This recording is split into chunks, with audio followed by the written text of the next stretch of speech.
Chapter 581. Night in Valence City was always accompanied by crime and slaughter, but tonight was even more chaotic than usual. The negative effects of the massacre of a large number of smugglers far exceeded everyone's expectations, especially the tense standoff between the underground guilds and the Ratmen. It cast a shadow over the already terrible situation, and anyone with a slightly sensitive sense of smell could smell the scent of war in the air. Everyone knew that merchants always prioritized profit and had no such thing as loyalty or principles. As long as the price was right, they could turn anything in the world into a commodity, including themselves. In just a few short hours, the smugglers who had some influence in the city all gathered to discuss countermeasures. Some thought that they should put pressure on the underground guilds and force them to find the culprits as soon as possible, then carry out a public execution to show everyone the consequences of slaughtering merchants. Some thought that they should leave Valence City and lie low until the situation calmed down before continuing to do business. Others thought that they should put out a huge bounty and have everyone in the city come together to catch the culprits. Of course, the result was just as Andre had expected. The selfish smugglers couldn't come to an agreement, and in the end, they could only do their own thing. Some put up bounties, some pressured the leaders of the underground guilds, and some chose to escape on their ships. The number of merchant ships docked in the bay decreased by almost 1/5 overnight, and there were also some who decided to return immediately after dealing with the goods on hand. After all, although earning money was important, it was far less important than their own lives. After the sun rose the next day, the bustling market instantly became much quieter. Many shops didn't open for business as usual. Even though the prices hadn't clearly risen, the residents could already feel the unusual atmosphere. Walking alone on the streets, Andre could see a bleak scene and uneasy expressions. Even the pedestrians couldn't help but walk faster, as if they were avoiding an impending storm. Ever since he'd woken up, he'd eaten a simple breakfast and hurriedly left his hiding place. He planned to attend the gathering of all the feet of the shadow web in the Sardinia Islands, but who would have thought that he'd find an unexpected surprise before he even reached his destination? In reality, in his plan, the matter of killing the smugglers would take at least 3 days to ferment before there would be an obvious reaction. However, this clearly underestimated the merchant's fear of death. It hadn't even been 24 hours, and the situation had already started to spiral out of control. It wouldn't be long before the fragile economic structure of Valence City suffered a fatal and frightening impact. Someone once said that if you want to destroy a country, you don't have to take the huge risk of starting a war. You can destroy its economy and currency first, and then the chain reaction triggered by the economic collapse will cause the country to fall into eternal damnation. Perhaps for Orier, who used precious metals as their currency, it would be difficult to devalue gold, silver, and copper coins quickly, but it was not a problem to drive up the price of a large number of daily necessities beyond the limits of what ordinary people could afford. Andre narrowed his eyes as he stared at the signs of disaster that he had personally created. He muttered to himself, "I'm really a natural destroyer. I actually used one night to turn the once vibrant city of Sin into a dilapidated state, but this is also good. I can destroy all the old and rotten things. Otherwise, how can I build a brand new city on top of the ruins? Since the first phase of the plan has been completed, then it's time for the second phase to begin. No matter what, I have to complete the layout before the pirate fleet departs. Otherwise, I won't have time to take care of those with ulterior motives in the shadow net." Destruction and rebirth. This was what Andre wanted to do in the Sardinia Islands, and at the same time, it was a bold attempt. From a certain perspective, Valence City was a huge experimental field. He could slaughter without restraint here and use all the methods he knew to destroy and subvert the current order. He could put all the schemes that were still in theory into practice and see if the wisdom derived from Earth could be applied to the world of magic. Judging from the current results, he seemed to have made good progress. In particular, the more subtle methods of attacking the economy didn't attract the attention of the underground guilds at all. Perhaps they were still busy making plans against the Ratmen and didn't realize that a terrifying disaster was about to arrive.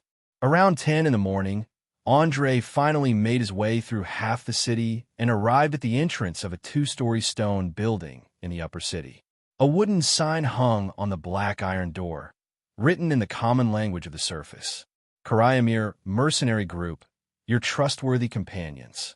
Without a doubt, this was the gathering place. It belonged to Uhtred Alicorn, the most senior and strongest member of the entire region. He was also a powerful wizard. Even though Andre hadn't seen him yet, he could confirm from the attitude of the other members of the Shadow Net that this was a sinister and vicious person who would do anything to achieve his goals. More importantly, he had a well-trained elite mercenary group in his hands, numbering over 100 people. Don't underestimate this number. In the Canteru Kingdom in the north, a baron's private army was only around 100 to 300 people, with the poorer ones as low as 50. Moreover, elite mercenaries usually meant that even if they weren't rank 1 warriors, they weren't far from it. They were far stronger than ordinary soldiers. 100 elite mercenaries were enough to defeat a regular army that was 3 to 5 times their number. If it was a motley crew, then it could be multiplied by 2. Just as Trisamori had said, Uhtred Alicorn's power was almost equivalent to the sum of the other 7 members. Taking into account his own level as a wizard, even if he directly attacked the fortress where the Pirate King lived, it wasn't impossible for him to succeed. It would be a lie to say that he wasn't nervous as he was about to meet such a guy. Andre was very clear that all mages above rank 5 were not easy to deal with. Just their outstanding intelligence alone made them quite difficult to deal with. Not to mention that the other party was a spy who had been lurking in an environment of mutual deception for a long time. Therefore, he took a deep breath and expelled all the distracting thoughts from his mind, forcing himself to concentrate unprecedentedly. He then took out the special gold coin and quickly walked through the door. Chapter 582. The mercenaries guarding the door clearly knew what kind of people were attending today's meeting. So after seeing the faint spider pattern on the gold coin, they immediately bowed respectfully. "It is an honor to meet you, sir. Please follow me. The meeting location is in the secret room at the lowest level. I guarantee that no one will disturb you. In addition, the others have already arrived half an hour ago. You're the only one left." "Oh, they are really early. What are they waiting for? Hurry up and lead the way. I am pressed for time. There are still many important decisions to be made in today's meeting." Andre didn't want to waste words with them, so he urged them to hurry up and purposely let his tone be filled with impatience. This was because he knew that the atmosphere below must be rather tense.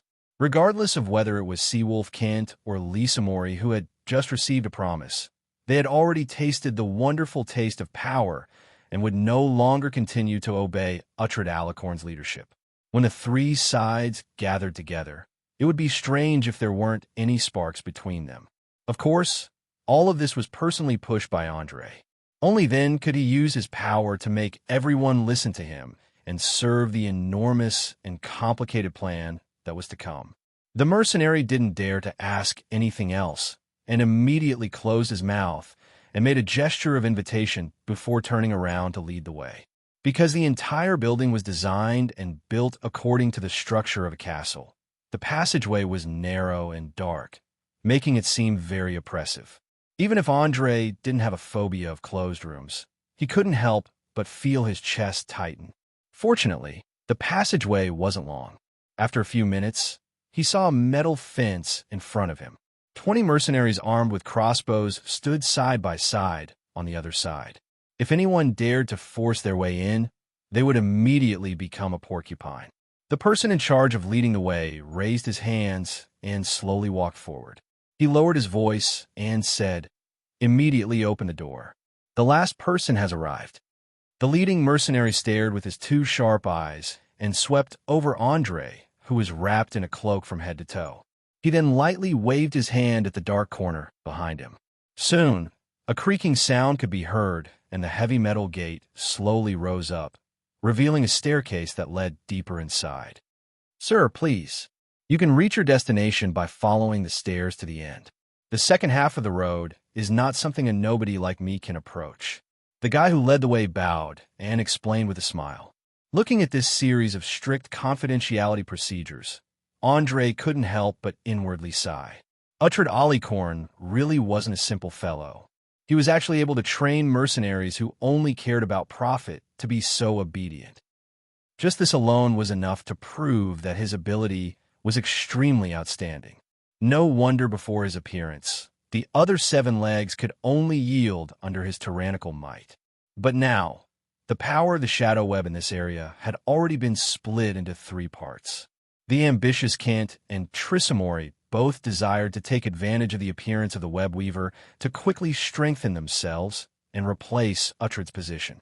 Of course, Andre also played a role in adding fuel to the fire, so he really wanted to know what kind of attitude the other party would have when they met later. Pretending not to know anything? Or was he pretending to be wronged and complaining loudly? Or was he trying to take him down a notch? Just like that, while considering the many possibilities, Andre quickly passed through the tightly guarded iron gate and walked down the pitch-black stairs. After walking for about a minute, he immediately heard the sounds of an intense argument in front of him. "David, you idiot! Don't tell me you forgot our rules. How dare you bring a woman to the gathering?" A man with a deep and hoarse voice roared. He was obviously quite angry, using his hand to continuously knock on the table, producing a bang-bang sound. "Huh. Don't be angry, respected Master Uhtred. Carmen isn't an ordinary woman. Not only does she have an outstanding mind, her combat ability isn't bad either. The reason why I brought her here is because I want to recommend her to the web weaver to become one of us. Don't you think this is a good thing?" The man called David didn't mind. Instead, he refuted with a strong sense of justice. But from his tone, one could hear that this guy was obviously a little guilty. "Oomph. It's easy for you to say, but according to the organization's rules, at most 8 legs can exist in each area at the same time. Now that you're recommending her, who among us are you planning to get rid of?" This time, it was a woman who spoke. Andre instantly recognized her voice. It was Teresa, who he had met a few days ago. "Haha, is there need to ask?" "Of course. Whoever is the most useless will be eliminated.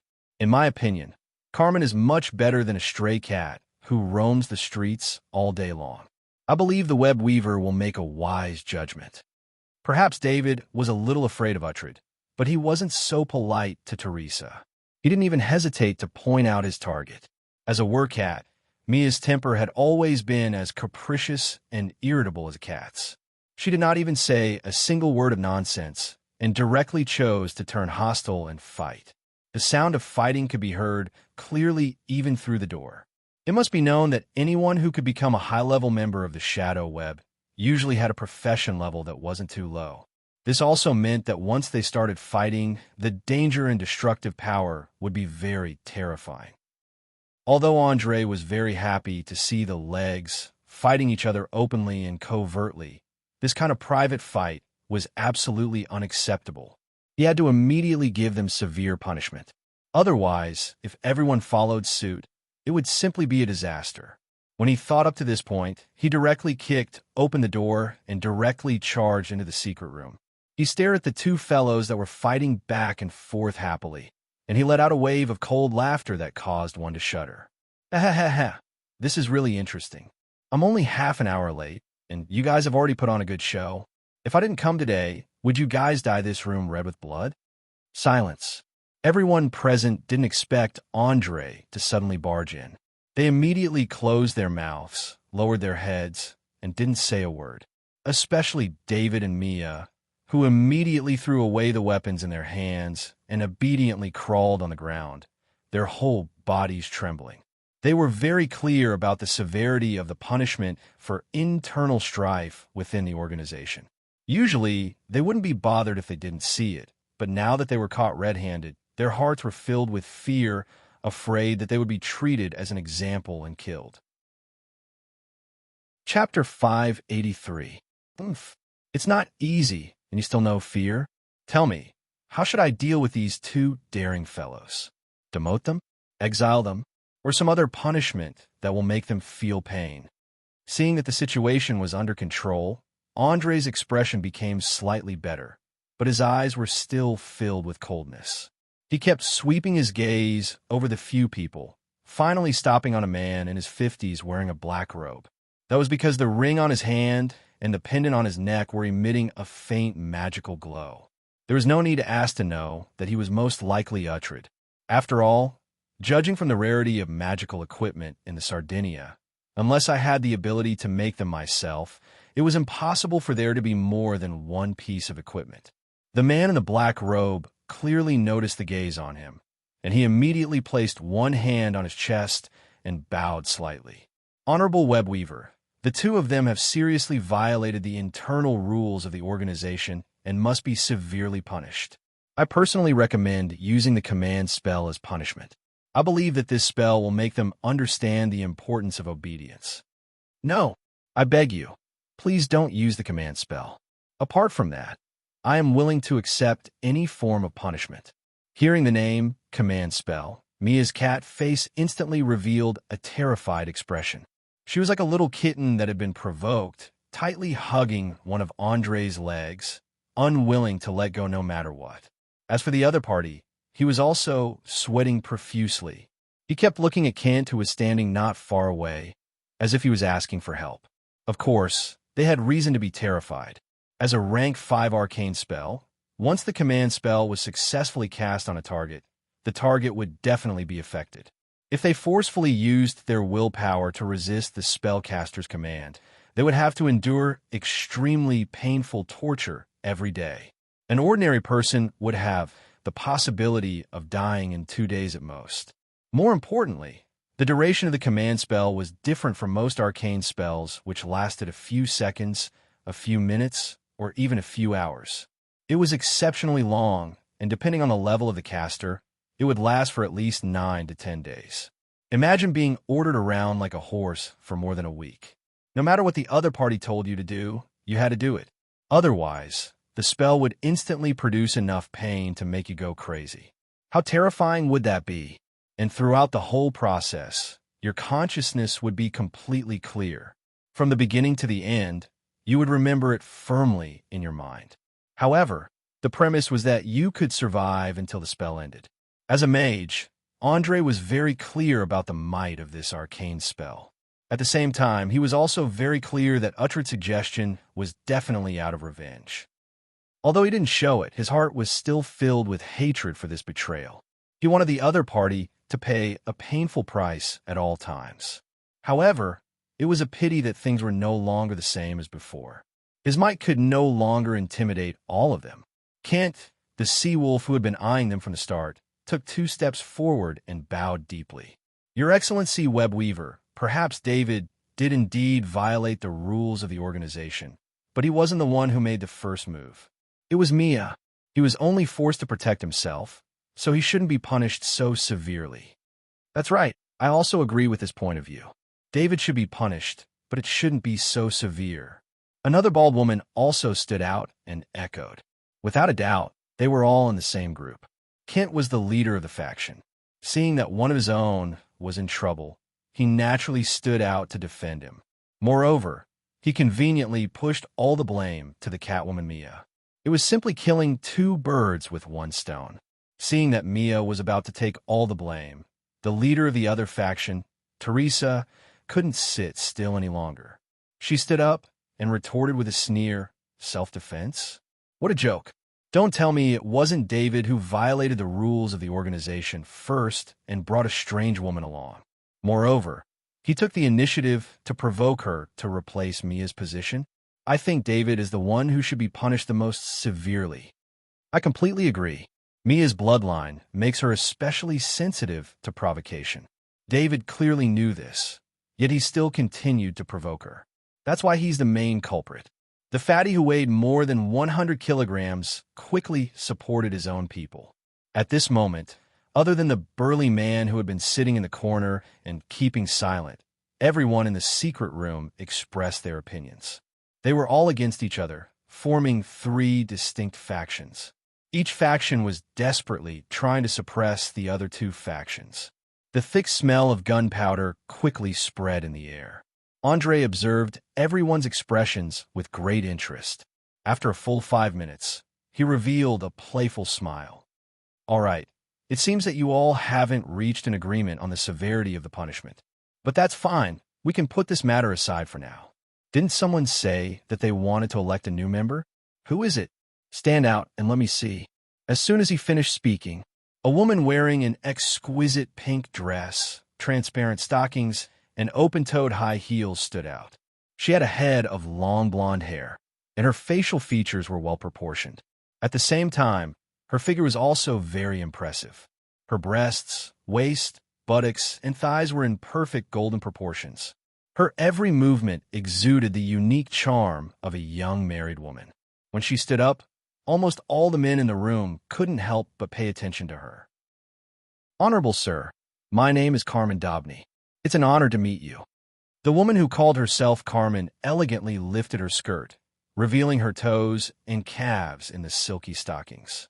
Her action didn't seem very frivolous, but it made the men's hearts itch. Huh, a woman who thinks she's a rich lady, a little bitch who only knows how to flirt? David, this is the person you're recommending to replace me?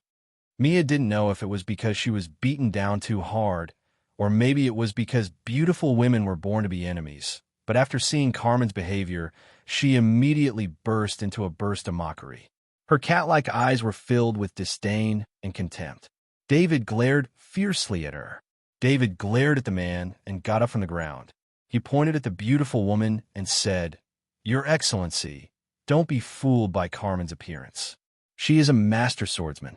I've tested 2 level 5 warriors before, and they were defeated in less than 5 minutes. If you don't believe me, you can choose an opponent now." "Oh, you're saying that she'll fight in high heels, a skirt, and stockings?" Andre raised his eyebrows and asked in surprise. Chapter 584. It must be known that whether it was high heels that seriously affected one's balance, long skirts that made movement inconvenient, or stockings that made slippery, it was impossible for them to appear on a warrior under normal circumstances. At least until now, Andre had not seen any female warrior dressed like this. But from David's solemn tone, he felt that the other party was not lying. So he narrowed his eyes and carefully sized up the woman in front of him. He wanted to find traces of training from her bones, muscle structure, or body posture. But unfortunately, not to mention traces of training, there was not even a single callus on Carmen's hands. Her skin was as smooth as a baby's, and Andre even suspected that her hand could not hold the hilt of her sword. Of course, as a scheming person, he would never show his emotions on his face. He merely pretended to be deep in thought and nodded lightly. "Since you said so, then let's verify it. As for the opponent, I think Mia is just right. After all, didn't you say that you want to recommend Carmen to replace Mia? We can use this duel as an important basis for judgment. Remember, if Carmen wins, then everything will be fine. But if she loses, then not only will you lose your position, but you will also receive a more severe punishment, such as command. Similarly, if Mia wins, she can avoid punishment, but if she loses, she will immediately lose her position." Hearing these words, Uhtred instantly revealed an imperceptible smile and immediately praised, "Your decision is really wise." As expected of the wise web weaver. As a senior member of the Shadow Network, regardless of ability, combat strength must be guaranteed. If you don't mind, let me be the judge of this duel. Sure, but time is tight, so it's best to hurry. I still have a lot of things to announce today, and each of them is related to the next huge plan. Andre knew why the old mage took the initiative to take on the trouble. Because no matter if Carmen or Mia won, one of the other 2 factions would suffer a serious blow, which was very advantageous to him to some extent. But he obviously did not know that Andre already had a way to restore the balance of the situation. No matter who was punished in the end, it would not really affect the strength of any side. Please rest assured, I guarantee that this duel will be decided within 5 minutes and will not delay your time. After saying that, a chilling expression appeared on Uhtred's face.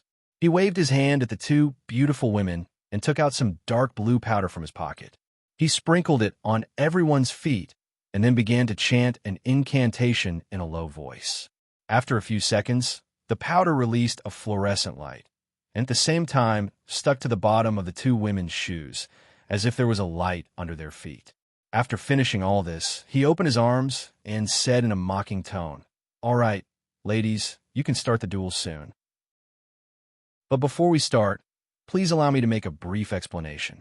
In order to ensure that you won't die under the enemy's sword, I made a small precaution. See these glowing light spots under your feet? It can transfer a fatal injury to your shoes, which means that whoever's shoes shatter first will lose. Remember, it can only transfer fatal injuries. Ordinary injuries will still appear on the body, and if you lose too much blood, you can also die.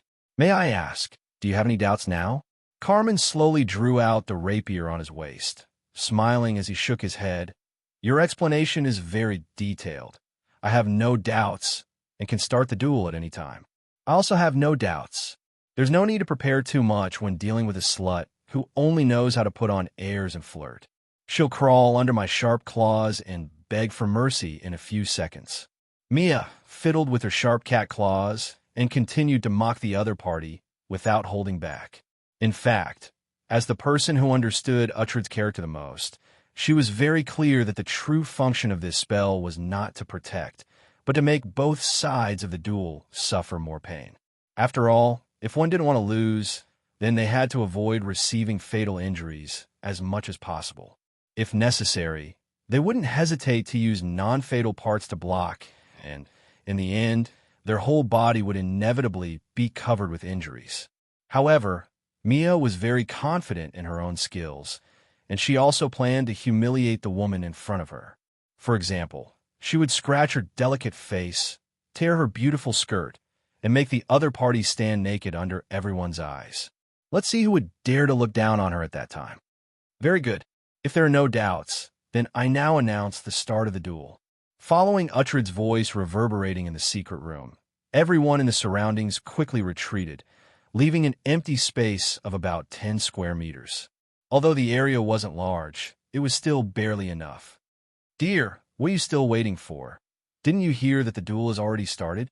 Come, let me see if those two cute little cat claws of yours can make me kneel and beg for mercy." Carmen walked gracefully to the center of the empty space, using a licking tone to take the initiative to provoke. She didn't assume a proper battle posture, nor did she use a standard defensive posture. She was as leisurely and satisfied as if she was taking a stroll after a meal. "Oomph.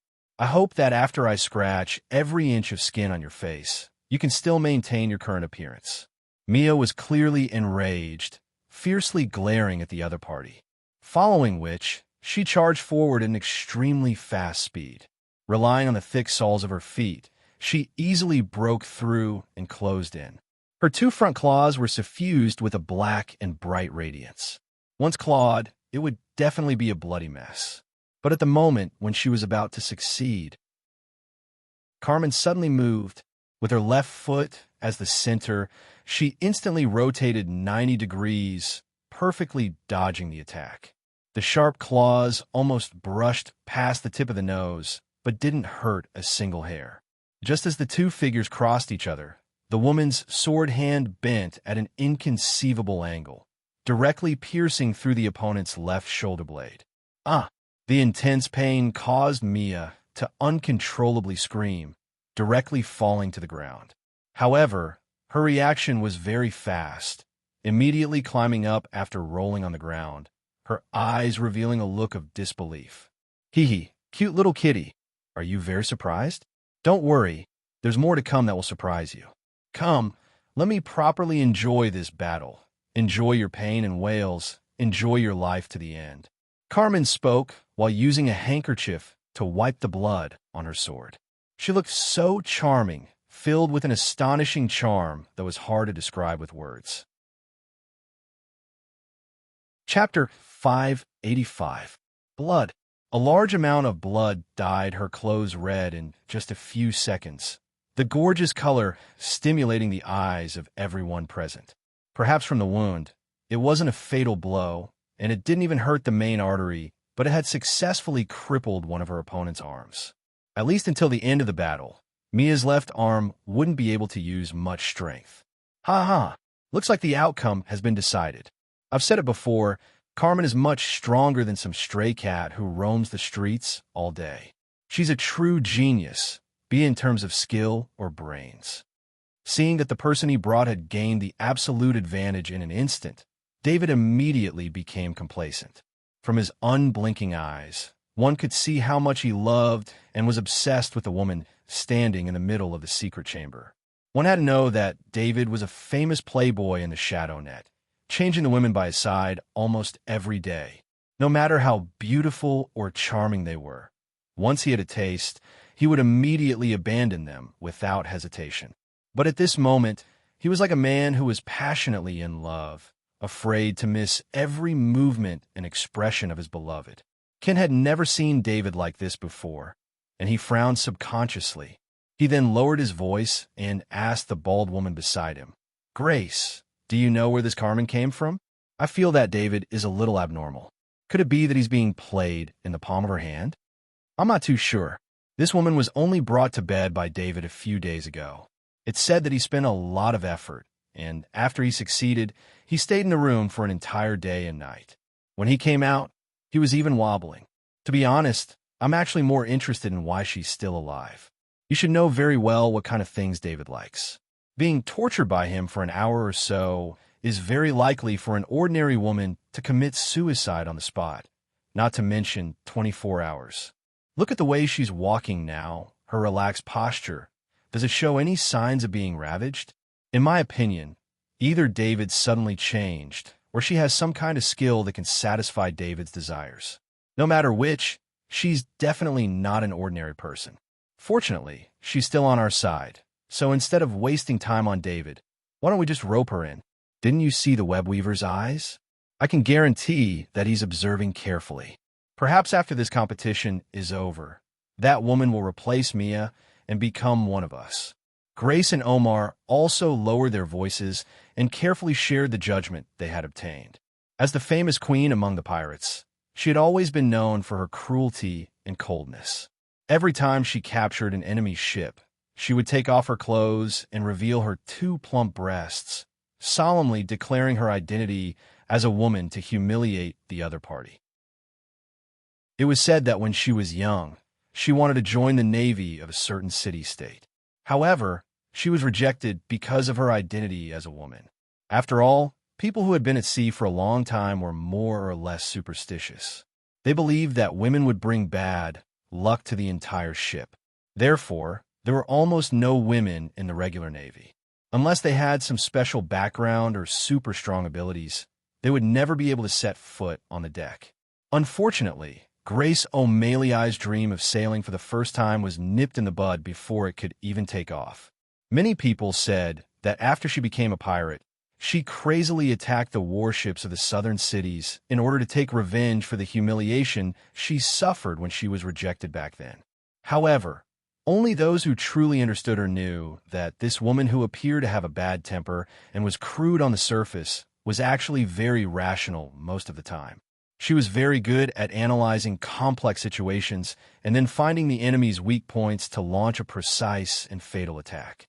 Kent was one of the people who understood Grace and Omar the most, so he didn't dare to be careless about the possibility mentioned just now. His mind was filled with consideration of the gains and losses, because from the moment he declared that he wanted to be independent, there was no way out. Either he defeated Uhtred to fulfill his ambition, or he became a lamentable loser.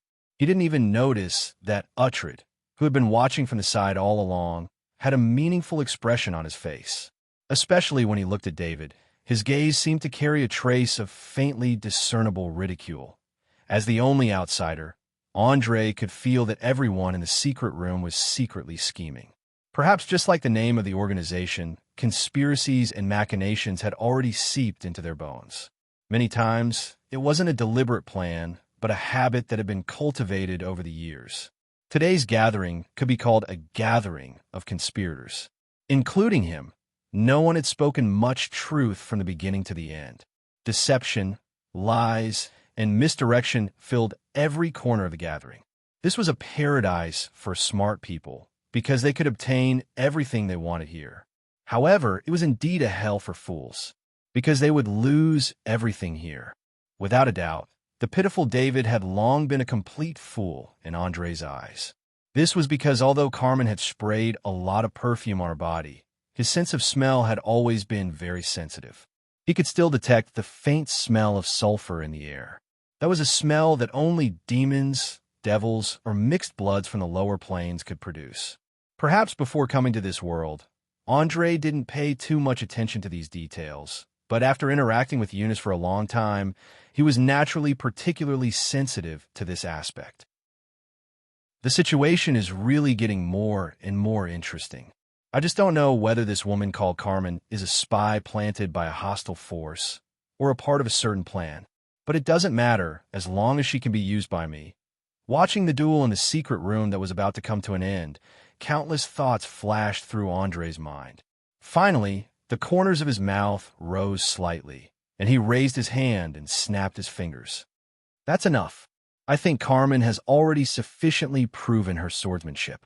If this continues, I'm afraid our lovely Mia will go into shock due to excessive blood loss.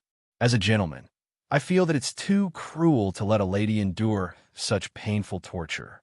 What do you all think? After a few minutes of intense battle, or more accurately, one-sided abuse, the pitiful cat lady was now covered in cuts and bruises. Even her tight leather clothes were completely torn apart. Her skin was covered in leopard spots, and there was not an inch of undamaged skin. It was clear that all of this was done by Carmen on purpose.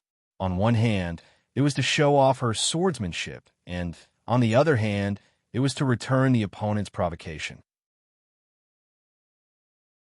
Chapter 586. Now that he knew the true identity of the woman in front of him, Andre naturally understood why she could wear high heels, a long skirt, and stockings to battle. If he guessed correctly, these clothes were probably illusions created by transformation spells or illusions. Perhaps under this seductive appearance was a monster with horns on its head, wings and a tail on its back, and two animal hooves on its feet. As a cat person known for her agility, Mia might be able to easily gain the upper hand when facing most pure-blooded humans, but when facing a monster from another plane, she was obviously powerless. Even if she used all her strength, she couldn't pose any threat to the other party. She could only lie on the ground and gnash her teeth in anger. It couldn't be helped. Orire was a world where bloodlines were paramount.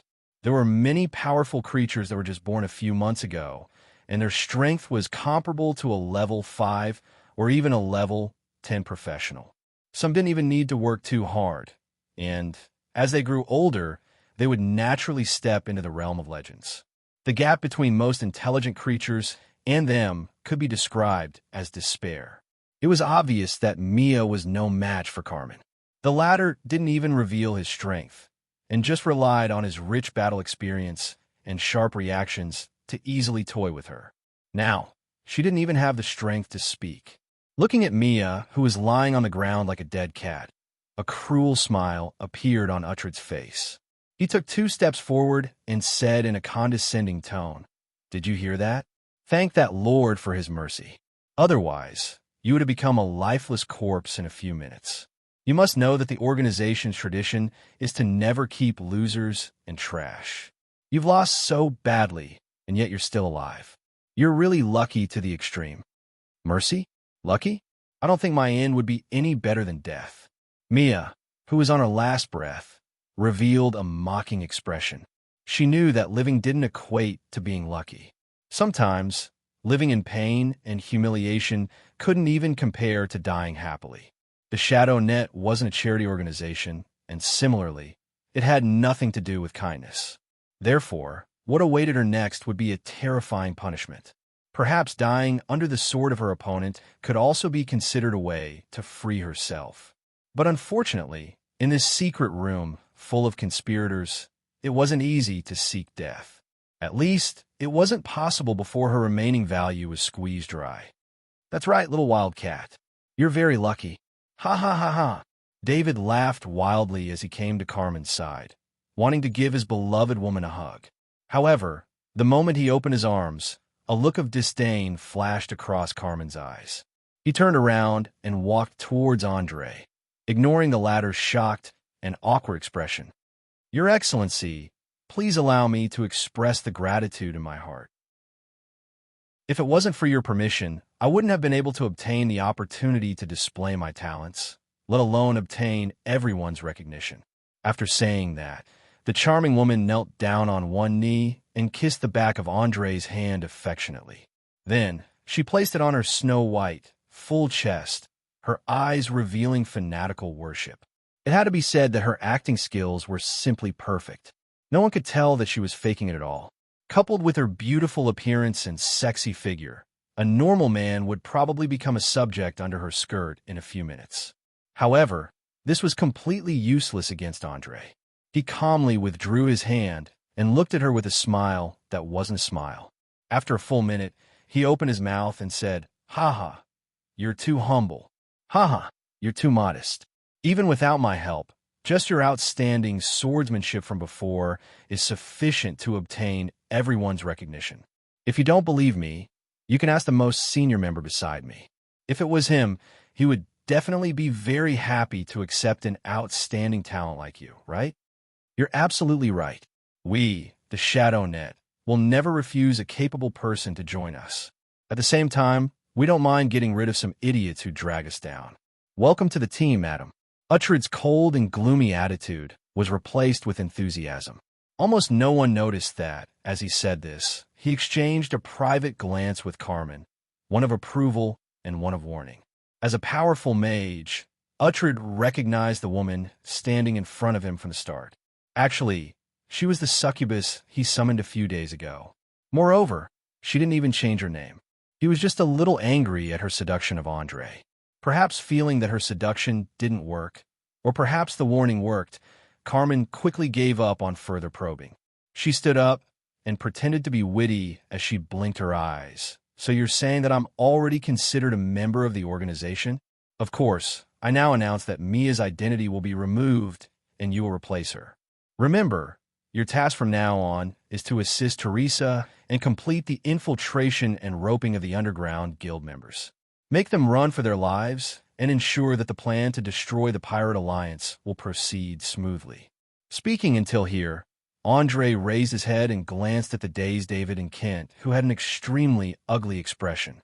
He smiled and asked, "You don't have any objections to my arrangement, right?"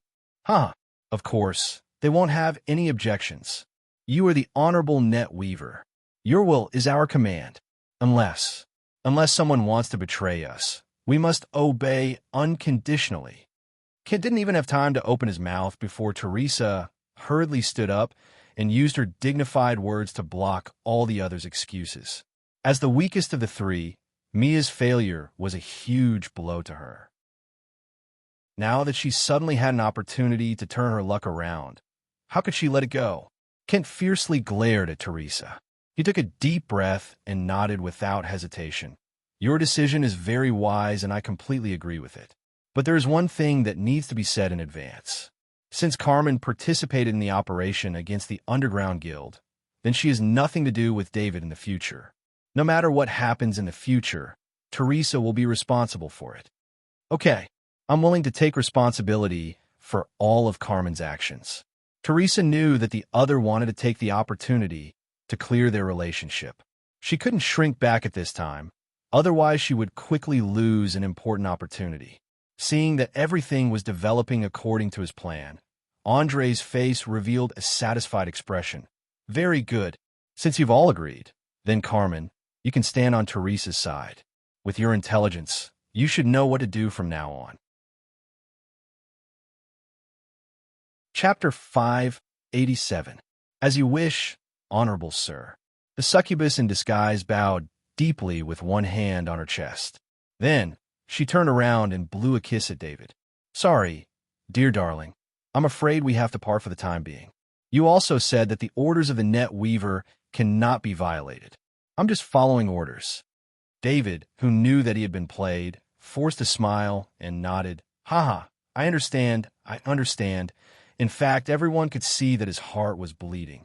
If not for Andre's orders, he might have already drawn his sword and killed. No man could endure such deceit and betrayal, especially when he was a villain who killed without batting an eyelid." "Thank you. It's good that you understand." Carmen pretended that she didn't understand anything with a sweet smile on her face. She stepped to Teresa's side and formally expressed her position. In just a few short seconds, The unbalanced situation was once again restored. Andre used his special identity as the net weaver to easily suppress all the unstable factors within. At least on the surface, he didn't care so much in the dark. In any case, everyone present was only a tool to be used. Once he completely grasped the ruling power of the Sardinia Islands, he would clean them all up, leaving only a few smart people who were willing to pledge loyalty to him. Watching Carmen join Teresa's side, Uhtred's heart was filled with joy. He had summoned the succubus to cause the other members to fall into an endless internal strife, but he didn't expect to succeed so quickly. But in order to conceal his emotions, he deliberately coughed and asked, "Sir, although it's a bit rude, may I ask how you plan to deal with Mia? You should know that according to the rules of the organization, members who join will never be able to withdraw. Losers usually have no second way to leave apart from death." "You mean to say that I should kill her?"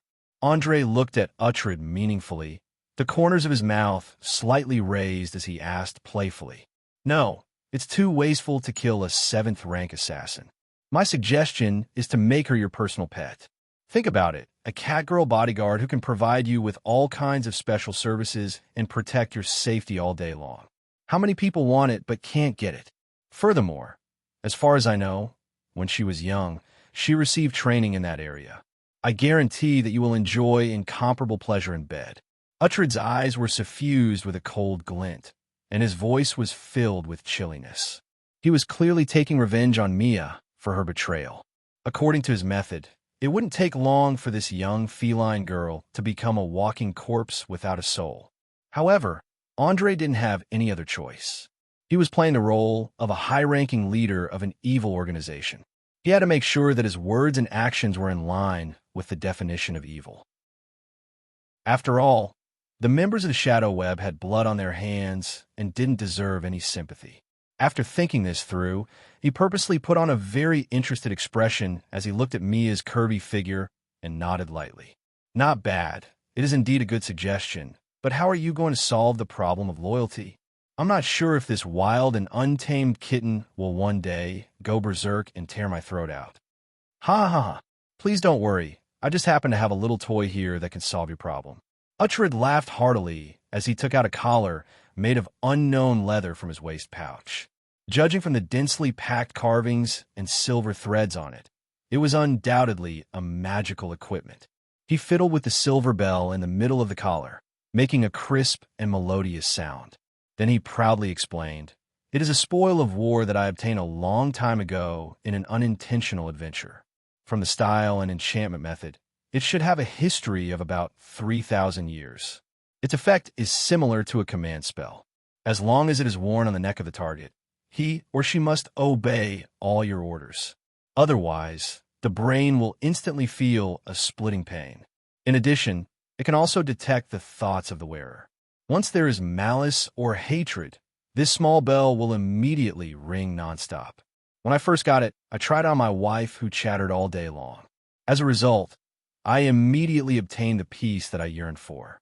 It was so quiet that I completely ignored her existence. When I woke up, she had already become a dried corpse. Of course, there are still some side effects.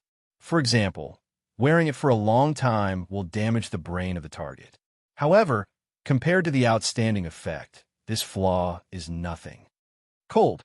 After hearing the old mage's words, Mia, who was lying motionless on the ground, felt a chill from the bottom of her heart. Almost without any hesitation, she directly grabbed the dagger hidden in her boots and fiercely stabbed it towards her own throat. As a failure, perhaps she was already unable to control her fate, but she could still take the initiative to embrace death. However, the young cat girl clearly underestimated Uhtred's attainments in arcane magic. Before the sharp dagger could touch her skin, the fluorescent light emitted from her boots suddenly emitted a dazzling light. Immediately after, the dagger made of fine steel seemed to be squeezed by an external force. In less than a second, it turned into an iron ball and heavily smashed into her neck. Cough, cough, cough. Mia, whose throat was fiercely hit, immediately fell to the ground and coughed violently. Her sorry state attracted the ridicule of the other legs. Uhtred even loudly mocked. Aha! Naughty kitten, after so many years, you still haven't made any progress. No wonder you were eliminated by Carmen. Don't tell me you have forgotten the spell I just cast and the words I said. Those fluorescent lights will transfer a fatal injury to your shoes, but you are so stupid as to still want to commit suicide? Demon, you damn demons. I won't let you be so smug. Perhaps because she knew that she was about to face a terrible encounter, or perhaps because she understood that she couldn't successfully commit suicide in front of so many schemers. Mia finally let go of everything and chose to curse loudly. This was the only way she could resist. However, this level of insult didn't affect the scheming legs at all. They continued to laugh and ridicule, as if the person kneeling on the ground and screaming in despair had nothing to do with them. In particular, Teresa and the fat man laughed especially loudly, as if they had completely forgotten that Mia was still their ally 10 minutes ago. This was the way the shadow web did things. There was no sympathy, no pity. The winner obtained everything, and the loser would suffer a fate worse than death. Chapter 588. Laugh all you want. Mock me to your heart's content. My miserable state today will be your end in the future. I curse you all. I curse you all to live in the darkness forever. You will never be able to walk under the sun like a normal person. Seeing that her insults had no effect, Mia cursed like a lunatic. It could be seen that she had completely fallen into despair. She was probably only thinking of venting to her heart's content when her mind was clear. In any case, the situation couldn't get any worse. As a knowledgeable mage, Uhtred knew that such hysterical words couldn't possibly resonate with magical energy or attract the attention of powerful otherworld creatures. Therefore, the possibility of the curse taking effect was almost zero. He strode over to Mia with a teasing smile on his face and wagged a finger lightly. No, no, no. You seem to have misunderstood something. In fact, this collar won't deprive you of your will. It will only force you to obey orders. The honorable web weaver can enjoy your attentive service while watching you powerless to resist. Then, through training, he will completely turn you into an obedient little kitten. I believe that this process will be very interesting. Unfortunately, I won't be able to enjoy it. Do you still remember? When I first met you, I said that everyone needs to be responsible for their own actions. Regardless of loyalty or betrayal, you must make a choice carefully. But unfortunately, you have made too many mistakes recently. The organization doesn't need a person who is neither loyal nor capable. Fortunately, the honorable web weaver wants to raise a pet. Otherwise, I guarantee that your end would be 10 times more miserable than now. After saying those words, Uhtred no longer cared about the hatred in Mia's eyes and directly handed the collar to Andre. Sir, please personally put the collar on your pet. From now on, she is your private property. Without a doubt, the reason why he was so domineering was none other than to threaten those who betrayed him. He wanted them to see what would happen to those who betrayed him.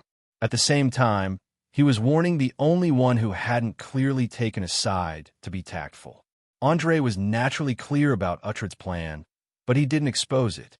Instead, he smiled and picked up the collar, putting it on Mia's neck without hesitation. At the moment when he put it on, the collar emitted a dark blue arcane light, and then the connected parts completely fused together. There was no trace of an interface at all. Even taking it off was an extravagant hope. Obviously, this magical equipment didn't consider the problem of taking it off when it was designed. Unless the wearer died, it would never be able to be taken off. After understanding everything, Andre reached out his hand to touch Mia's furry ears and smiled. It's soft and feels good. No wonder so many people like to raise cats. I'm not a cat. I'm a cat. Don't touch my ear. Mia felt that she had received a great humiliation, and she glared at him angrily. But it was a pity that her resistance didn't work at all. Andre's hand was still doing what it was supposed to do. As soon as she had the thought of resisting, the bell on her neck would ring incessantly. As soon as she disobeyed the command, her head would explode in excruciating pain. After a few attempts, Mia finally understood her situation and quickly became well-behaved. Like a docile house cat, she obediently laid on Andre's knee according to the order, allowing him to stroke her ears and hair. She even let out a meow or two from time to time. Although it was very shameful, in order to survive and not be abused further, she silently chose to endure it. She would think of a way to escape when she had the chance in the future. Andre didn't care about the feline girl's thoughts. He directly sat on the main seat and scanned everyone. After a minute, he took out a brand new parchment from his waist bag and asked with a serious expression, "Everyone, do you want to know the content on this?" "I'm very sorry, Your Excellency. If you have something to say, please say it directly. Otherwise, with your wisdom, I'm afraid we will never be able to guess the content." Perhaps because Uhtred had stolen the limelight just now, Kent hurriedly stood up and flattered him without batting an eyelid. "Oomph. All right, since you all like to be direct, then I won't continue to beat around the bush. Take a look, but please remember, it is a disgrace. A huge oversight in your work." After saying that, Andre threw the parchment in front of Uhtred, deliberately pretending to be very angry. Uhtred didn't dare to be negligent. He immediately opened the parchment and glanced at it.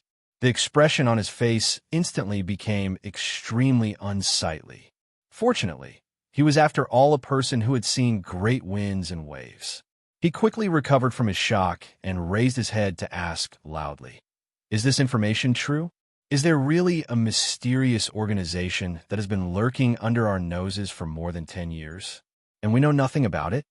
Following these words, the gazes of the others all focused on the parchment, all trying to guess what kind of information it was that could make the usually calm Uhtred so agitated.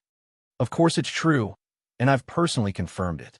Not only did the other party plant a large number of armed personnel in Valen City, they've also been secretly carrying out a plan that's been going on for more than 10 years. I don't want to know where your mistake came from or whose fault it was. I only want to obtain a satisfactory result within a day. No one can behave atrociously in the organization's territory.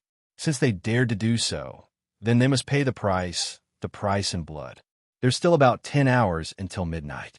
Before the moonlight shines on the ground, destroy the other party's temporary stronghold outside the city. You must bring back the people I want in one piece, understood? After saying that, Andre used a sharp gaze to observe everyone present. His goal was very simple. He wanted Blackblade and Shadownet to fight first so that he could estimate the strength of both sides. If Shadownet was stronger, then he didn't mind completely eradicating Blackblade from Valen City. If Blackblade was stronger, then he could use the notes in his hands to exchange for an alliance with the other party.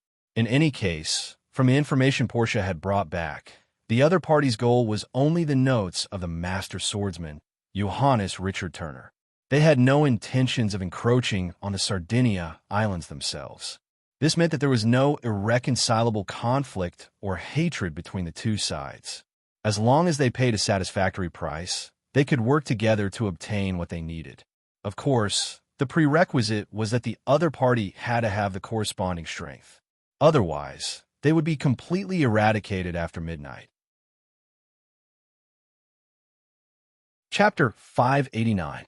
After reading the contents of the parchment, Uhtred furrowed his brows. The information that Andre had given was too sudden.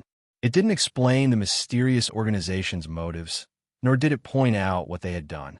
As someone who had been immersed in schemes and plots for most of his life, Uhtred instinctively felt that there was something fishy going on. However, due to Andre's identity, it wasn't convenient for him to directly question him. However, he wasn't the only one who could see this. None of the people present were idiots. Even David, who had just been played for a fool, could feel that something was wrong. His two eyes were constantly looking in the direction of Kent and Grace, as if communicating with their gazes. One had to know that after decades of infiltration, the Shadow Web had already weaved a huge intelligence network in Valen City. Their influence permeated every aspect of the city, and the majority of the high-ranking members believed that nothing in this territory could be hidden from them. Thus, they were very suspicious of the existence of a mysterious organization. Looking at the pairs of eyes flickering with a strange light, Andre knew that if he didn't take out something useful, these fellows wouldn't be willing to be cannon fodder. After all, even fishing required bait, not to mention commanding a group of treacherous and cunning jackals. Because everyone was silently pondering, a short silence appeared in the secret room. However, it was quickly broken by the brawny man who hadn't said a word since the beginning. He stood up and saluted before asking in a deep voice, "Honorable sire, as a member of the organization, of course I won't allow any power to act recklessly in our territory. However, don't you think that tonight's operation was too hasty? Even now, we still haven't figured out how many people the other party has, how strong they are, whether they're in cahoots with underground guilds or pirates. Don't you think we should investigate first? It won't be too late to act after we've figured out the details." "You are?" Andre raised his head and looked at the other party's well-developed muscles and plain face. This person's appearance was too ordinary, and he didn't show off his abilities like the others. Judging from his appearance, he looked more like a laborer or farmer at the docks, not a scheming and evil person. "Herman, my name is Herman." The brawny man gave a simple and honest smile and directly reported his name. He looked so harmless that people couldn't help but want to get close to him. "Your Excellency, he is the executioner Herman, one of our executioners. He is a powerful warrior. Don't be fooled by his false appearance. This guy has killed at least 500 people, if not 1,000, including the elderly and children. In fact, as long as anyone poses a threat to the organization, he will eliminate them without hesitation. For so many years, he has never shown mercy." Teresa introduced her colleague in a low voice, a trace of fear inadvertently appearing on her face. She wasn't the only one.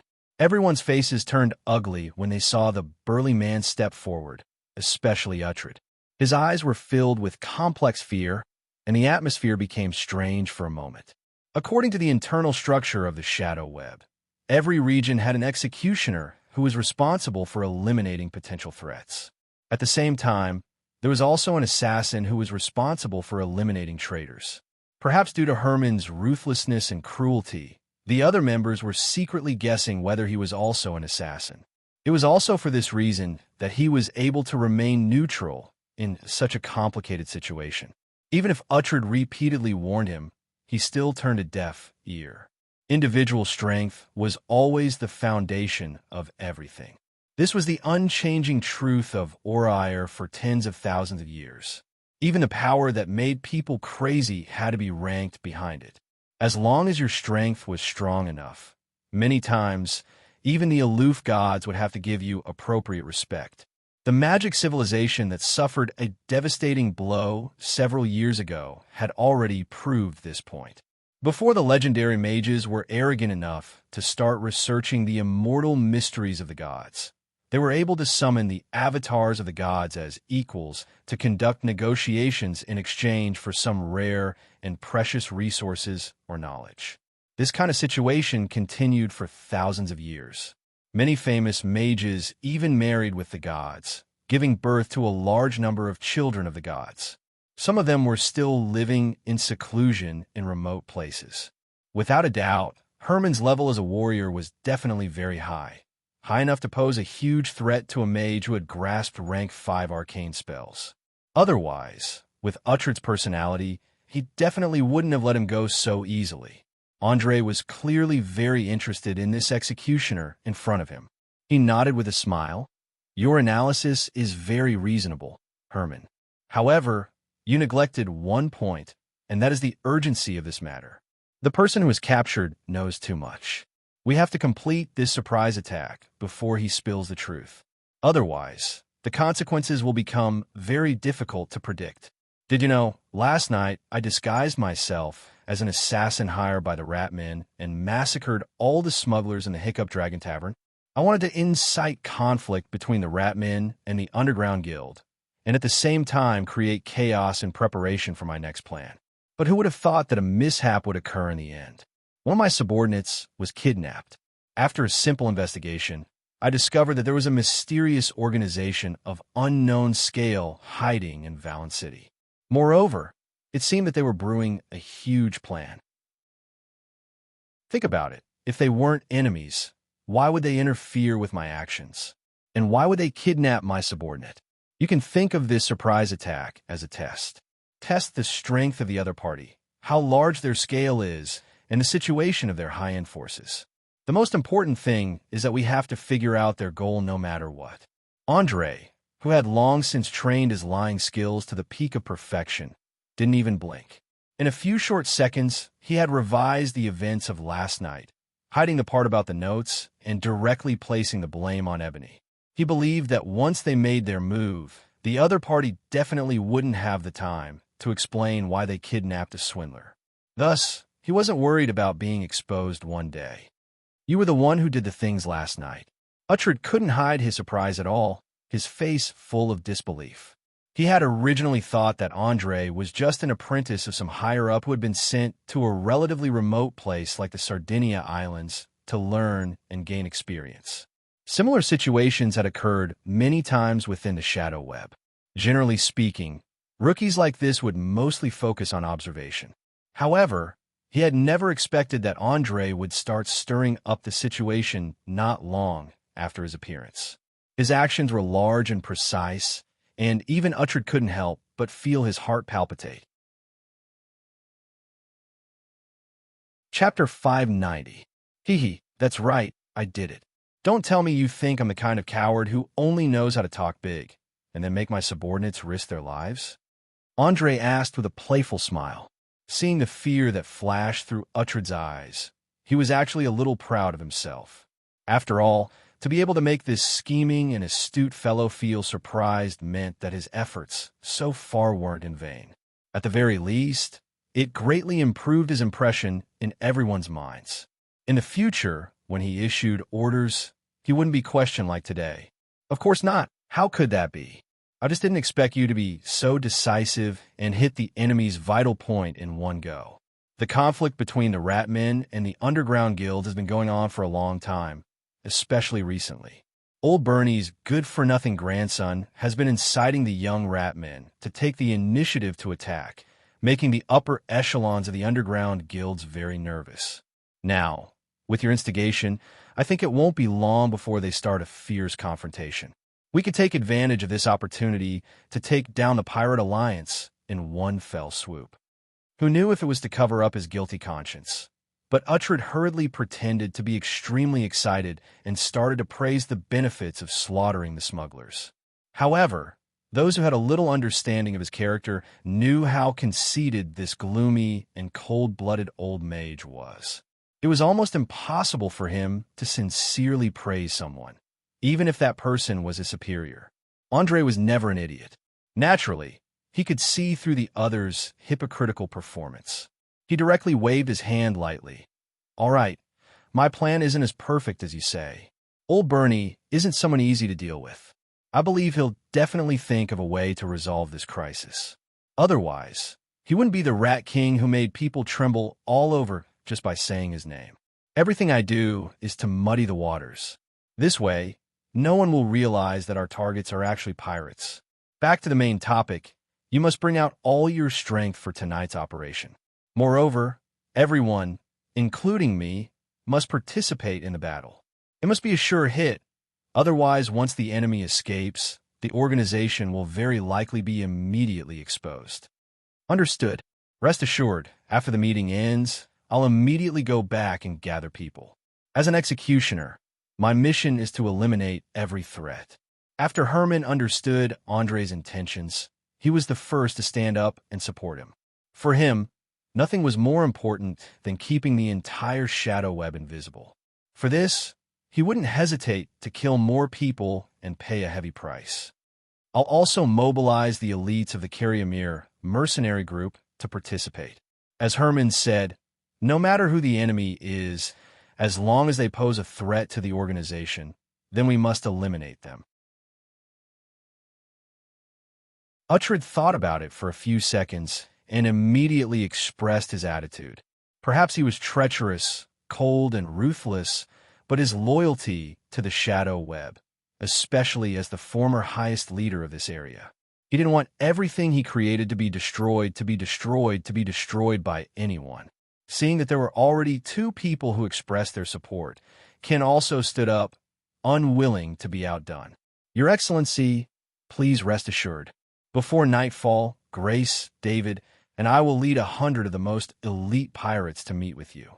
Tonight, the great shadow web will display its unparalleled strength. Anyone who goes against it will inevitably be destroyed. That's right. My spies and assassins will become the sharpest daggers in your hands. The great shadow web will be invincible. Teresa, who had always been very shrewd, naturally wouldn't let go of such an opportunity to express her loyalty. Moreover, Andre had just helped her according to the agreement. She had to do her best to support Andre's every decision. Otherwise, once she lost support, as the weakest of the three, it wouldn't be long before she would be nibbled away by her opponents bit by bit. As for the succubus, disguised as Carmen, she stuck out the tip of her tongue and licked her lips seductively. She smiled and muttered to herself, "Hee, I didn't expect to encounter such an interesting thing as soon as I joined. This is really too exciting." Exciting? Hee, you won't think so after you participate in tonight's action. The fatty, sitting next to her, sneered. Why do you say that? Is there a secret that I don't know? Carmen pretended to be naive and asked. However, the fatty obviously didn't buy it. He just returned a meaningful look and then closed his mouth, unwilling to reveal another word. Ignoring the private conversation between the two, Andre knocked on the table directly. Well, since no one objects, then tonight's action is set. In order to not attract the attention of other forces, the gathering place will be temporarily set at the forest 2 kilometers outside the city. If there are no accidents, everyone must arrive on time before 10 o'clock. If the time is up and no one comes, I will immediately regard them as traitors. This matter ends here. Next, let's discuss how to destroy the Pirate Alliance. Kent, what's the latest news on your side? A large number of pirate ships have been docked at the harbor for several days. Has the pirate King Francis not made up his mind? As he spoke, he turned his gaze to the famous Sea Wolf captain. The latter didn't dare to neglect and quickly got up and replied, I'm very sorry, Your Excellency. Francis has been very cautious this time. He allowed the elite captains to gather and quarrel, but he didn't express his opinion at all. I think he may be waiting for an opportunity to make both Bacaro City and Linton City suffer. Grace O'Malley obviously didn't agree with this statement. She touched her bald head and said to Kent, I feel that the old pirate king seems to be worried about something. Haven't you noticed that there's a woman wrapped in a cloak by his side recently? I mean that he is likely to be influenced by some external forces, such as a secret ally. Otherwise, with his decisive character, he would have sent a fleet to participate in the battle long ago. What we have to deal with now is not only a pirate king, but also the forces standing behind him. It had to be said that Grace's intuition was very sharp. Without any information, she had already noticed the secret alliance between Francis and Loretta Botons. Andre stared at the woman whose eyes revealed the light of wisdom, and a trace of approval appeared on his face. Good analysis. Francis does have a mysterious ally. As for who he is, it's not convenient for me to reveal it for the time being. You just need to know that the other party's hand can't reach the Sardinia Islands. Remember, you must make the pirates make up their minds as soon as possible and join this tragic naval battle as soon as possible. Chapter 591. Oh, you know the Pirate King's secret? Grace raised her eyebrows, a suspicious expression on her face. She had spent a lot of effort to investigate, but in the end, she couldn't find any clues, so she didn't believe that others could find anything. Not only do I know, but I also fought with him and his allies. He is indeed a difficult enemy. Oh yes, I also got a valuable loot. Maybe you can recognize it. Andre pulled out a mithril scimitar hanging on his belt. Although he had gradually become accustomed to using a lighter and more flexible weapon like a rapier after becoming a wandering swordsman, he had never abandoned the mithril scimitar and always carried it with him. After all, the destructive power of a rapier was weak. When encountering targets wearing heavy armor, he still needed to use a sharp scimitar to break the armor, otherwise it would be very troublesome. Grace only took a glance and immediately recognized the weapon. She exclaimed loudly, "Oh my God! This is the brain-eating demon, Bramagen's favorite scimitar." With the power of this weapon, he called himself the nemesis of spellcasters. Several mages have died under his scimitar because of carelessness. "You actually killed him?" Hearing that the pirate captain he had killed seemed to be very famous, Andre's face instantly showed a trace of contempt. Brain-eating demon? That nickname wasn't wrong at all. Back then, he even threatened to eat my brain spoonful by spoonful, and then use my skull as a wine cup. But forget about being the nemesis of spellcasters. He couldn't even see through a simple trap. I guess any qualified mage can play him in the palm of their hand. Yes, how can a mage who has mastered the power of arcane magic lose to a mere 9th-level warrior? He was just lucky to have met a few idiots among mages.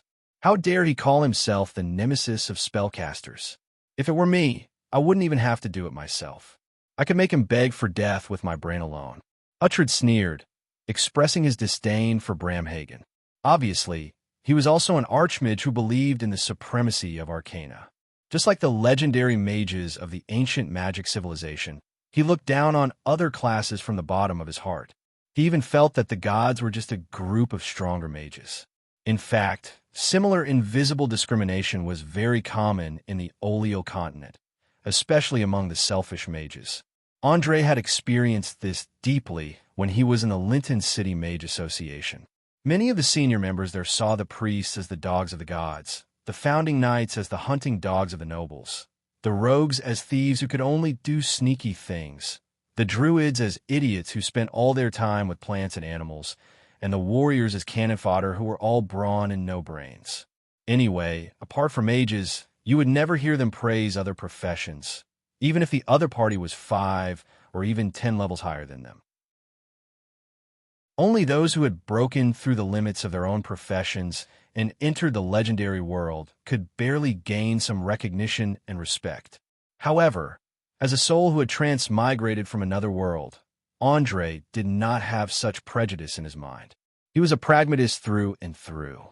Although the power of Arcana was indeed powerful enough to kill the gods, he did not reject the idea of borrowing the power of other professions in times of danger at all.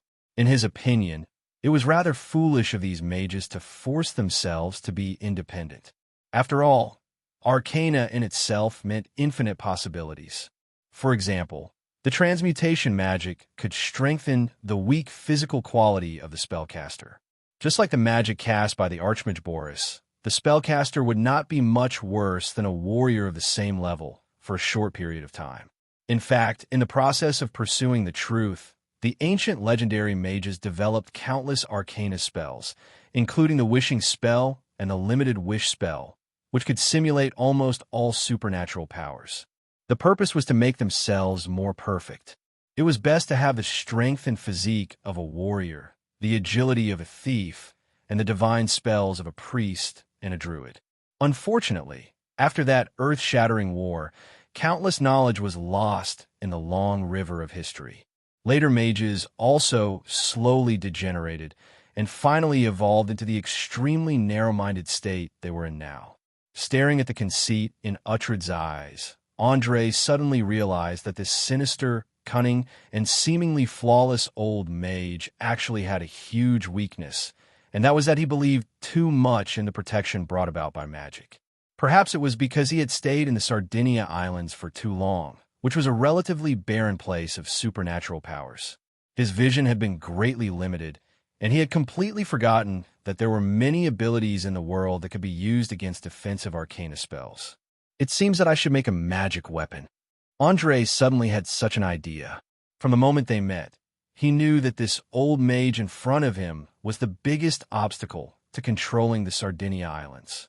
Only by getting rid of him would he be able to truly control the Sardinia Islands. Uhtred might never have dreamed that his words would start the countdown to his journey to the world of the dead, and he would never have imagined how terrifying a magic weapon would be to a very fragile mage. No wonder I haven't seen Bramhagen and his swordfish for a long time. It turns out that he died at your hands. May I ask where you killed him? Kent didn't discover the strong, killing intent in Andre's heart and carefully probed. On one hand, he was very interested in the Pirate King's recent actions, and on the other hand, he wanted to obtain some clues to guess who had formed an alliance with Francis. I'll naturally tell you what you should know, and it's useless to ask what you shouldn't know. Remember, get the pirates to move as soon as possible, and let them fight to the death with the Lincoln City Navy. When the fleet returns to Valence City, that'll be our chance to act, because no one would think that there would be a rebellion on the day of victory. As long as we kill Francis and his direct subordinates, the remaining captains won't be a problem at all. In addition, tonight's operation must be swift and fierce. Leave no one alive except for my men. All right, that's all for today's meeting. Go back and prepare.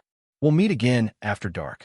After saying this with a straight face, Andre gave Ken a look full of warning, then stood up and pulled Mia, who was in beast form, towards the passage. He wasn't an idiot, and he instantly saw through the other party's little scheme. How could he possibly leak any information related to himself? Chapter 592. Kent was frightened by Andre's gaze, and he quickly lowered his head without saying a word. He knew that his reckless probing had crossed Andre's bottom line, and he was afraid that it would lead to further punishment. After all, Mia was a living example not long ago, and no one would doubt the cold-bloodedness and cruelty of the net weaver. He came as he pleased. He left as he pleased. He was temperamental. He turned his back on him. There was almost no consideration.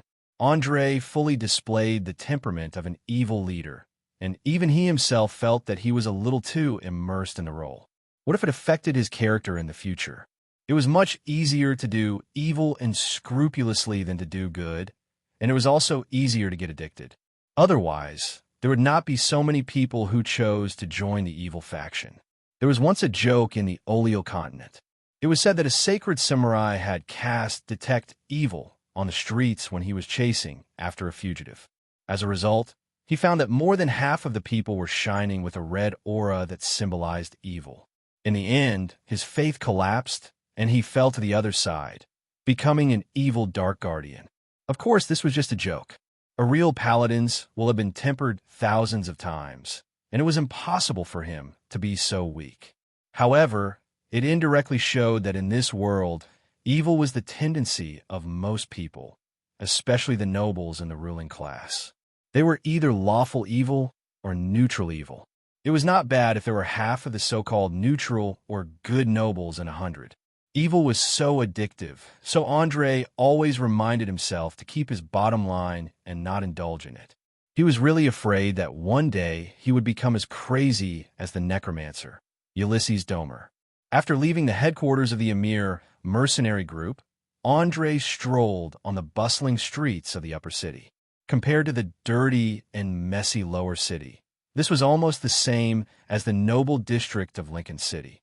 Perhaps the pirate leaders had finally begun to evolve to another class after being fed up with the rudeness of the crew. There were gardens, shade, and benches everywhere. Coupled with the exquisite medieval-style buildings, it gave people the illusion that they were in a fairy tale world. It's hard to imagine that pirates who are always burning, killing, and destroying at sea can actually build such a beautiful street. Isn't it ironic? Andre asked Catgirl with a smile. He looked so casual, as if he was a big boy from a noble family. He didn't show any of the sharpness he had shown in the underground chamber, nor did he look like the leader of an evil organization. It's ironic, but I feel like I'm the ironic one. Mia sneered as she quickly pulled her cloak tight, afraid that her beast form would be exposed. Similarly, she didn't want passers-by to see the collar on her neck. Ever since she felt the terrifying power of the necklace, she knew that it would be difficult for her to escape this tragic fate. So no matter what the other party wanted to do, she had to cooperate. Otherwise, she would immediately experience the feeling of living a life worse than death. Unfortunately, knowing was one thing, but many things couldn't be done just because one knew. Isn't this, she couldn't control the resentment in her heart as soon as she opened her mouth. Now, she was extremely regretful. She clenched her teeth and silently waited for the punishment to come. Andre stared at Catgirl's face and ears that were full of spots for a long time with great interest. Then, he reached out to touch her soft fur and said with a smile, "Relax, you're too nervous. I'm not as scary as you think. You have to know that it's not easy to control an organization full of schemers and ambitious people. Many times, I have to perform well to satisfy them, even if that's not my intention." Mia obviously didn't expect Andre to be so amiable. She asked doubtfully, "Perform well? You mean to say that everything you did just now was just an act?" She couldn't believe it. Why did this guy who was emitting a chilling aura 10 minutes ago seem to be a different person? Which is his real personality? Ha ha, your question is very interesting. I remember someone once said that life itself is a great adventure, a drama full of twists and turns. It's just that it doesn't have a dress rehearsal, and every second is equivalent to a performance under the gaze of countless people. Since life is like that, why do you care so much about what's real and what's fake? Andre laughed and quibbled. He didn't know if it was because he was too nervous just now, but he really wanted to say something that could make him relax. Hence, he deliberately took the initiative to start conversation. A show? It's easy to say. I really hope that my current state is a nightmare that will disappear when I wake up. Unfortunately, it's not a dream, but a cruel reality. I've lost the position that I've worked hard for many years, and at the same time, I've also lost my precious freedom. I've even become someone's pet. Do you think you can still ignore that? Perhaps because she knew that she couldn't resist, Mia allowed Linley to caress her face while she endured the strong humiliation in her heart. Her tone was full of mockery. In fact, as a proud cat descendant, she hated being treated like a pet cat. The anger in her eyes was almost tangible. However, Andre didn't care about the feline girl's murderous gaze. He continued to smile and asked, "Position? Freedom? Do you think it's possible to obtain these two things in the organization?" The shadow net is just like its name. It's a huge net, and anyone who falls into it is just a tool. When it's time to use them, do you think they can still live? Actually, you should thank me. Thank Carmen who kicked you out because she saved your life to a certain extent. Also, what's wrong with becoming a pet? Did you notice that many rich merchants and nobles have better lives than ordinary people? They don't have to run around all day to survive, and they don't have to suffer from hunger or cold. They only have to act spoiled when their owners return, and they can immediately get everything. The most important thing is that pets are protected by their owners. Perhaps it's fine if you kill an ordinary person with no background, but if you bully a pet, then the pet's owner can take revenge at any time. It had to be said that his fallacious reasoning was quite reasonable, especially in a world like the Oleo continent where social class was very strict. Many noble families hunting dogs had a slightly higher status than servants. It was a common phenomenon to say that humans were inferior to dogs. There were even some precious pets that were worth thousands of gold tails that had a higher status than butlers. Chapter 593. Mia was very smart. Otherwise, she wouldn't have been able to climb to the position of a foot. Even if it was the weakest one, she heard a lot of implications from Andre's words. She quickly narrowed her eyes and asked in a low voice, "You mean, after the entire plan is completed, all the feet will be cleaned?" Hee, this is merely your conjecture. I said that I would get rid of those who have lost their value. But who exactly is valuable and who isn't? At this point, Anders suddenly stopped, and a meaningful smile appeared on his face, giving off an unfathomable feeling. Chill. Even though she was no longer a foot, Mia still couldn't help but shiver. She finally understood that all the hard work she had put in over the years was nothing more than a joke in the eyes of this young man in front of her. Even the most powerful Uhtred was merely a chess piece that could be discarded at any time. There was no one in the world who was so important that they couldn't be replaced. As long as there were enough benefits, even the most precious chess piece could be abandoned. The superiors would never be lenient because of past friendship. Mia, who had a deep understanding of the cruelty of society, suddenly laughed. She laughed so happily that tears couldn't help but flow down her cheeks. She didn't care about the strange gazes of the passers-by and mocked herself with an almost deranged tone. So that's how it is. So that's how it is. I was really an idiot in the past. I actually thought that as long as I did my best, I would be appreciated one day and climb to a higher position. Everything was just an illusion, a lie that played us in circles. That's right. Although it's a bit late for you to understand now, you are much stronger than those idiots who are still struggling in the quagmire. No matter what country or organization, the smart superiors would always create an illusion, making their subordinates and subjects mistakenly believe that they were the master of the country or organization, and then do their best for it. Little did they know that in the eyes of the superiors, they were just a group of fools, a group of production tools that sought profits for themselves, nothing more. Under the premise that they didn't violate the bottom line, the superiors didn't mind treating them with a relatively gentle attitude. But once the bottom line was violated, they would immediately raise their butcher's knife, and all the disobedient fellows would be exterminated. It's clear that because the organization hasn't interfered in this area for too long, many people have developed ambitions that they shouldn't have. They're trying to obtain more things that are beyond the scope of their authority, especially Uhtred. He's actually planning to turn the Sardinia Islands into his private kingdom. Do you think I'll allow this to happen? Andre's tone was very calm, but he spoke of the essence of governance and tactics. As a smart person, he had long seen through the hypocritical masks of the so-called wise and powerful leaders that were promoted by countless media outlets in his previous life. Regardless of whether it was the East or the West, there was no difference in essence. They were all speaking for the huge interest groups behind them. In fact, from the moment humans walked out of the caves and began to establish civilization and classes, the essence of exploitation and exploitation had never changed. The pyramid-shaped structure of power also maintained its original appearance. The only change was due to the development of productivity and the accompanying progress of form and consciousness. It might sound complicated, but it was very simple to explain. Take the simplest example. In the beginning, everyone lived a life of eating raw meat and drinking blood. But with the invention of drilling wood to make fire, cooked food, which was more suitable for digestion, gradually replaced raw food. However, in the beginning, it was impossible for everyone to eat cooked food. Thus, they could only give priority to the leader, the magi, or the hunters, while the ordinary members could only continue to eat raw, bloody meat. In a way, this was the process of the birth of a class.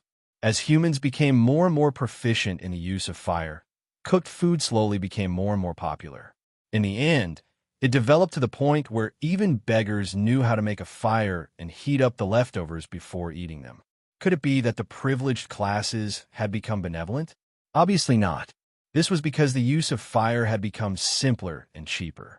It was the inevitable result of the development of productivity to a certain extent. It was just like how the nobles of Ori disdained to eat hard black bread. Instead, they threw it to the serfs and tenants, while they ate soft white bread themselves. However, once famine broke out, they would immediately snatch the last crumbs from the hands of the serfs and tenants without hesitation. Mia's eyes were filled with complicated emotions. She then said in a tone that was a mix of fear and respect, "A terrifying monster like you would definitely not allow any clowns to usurp your power.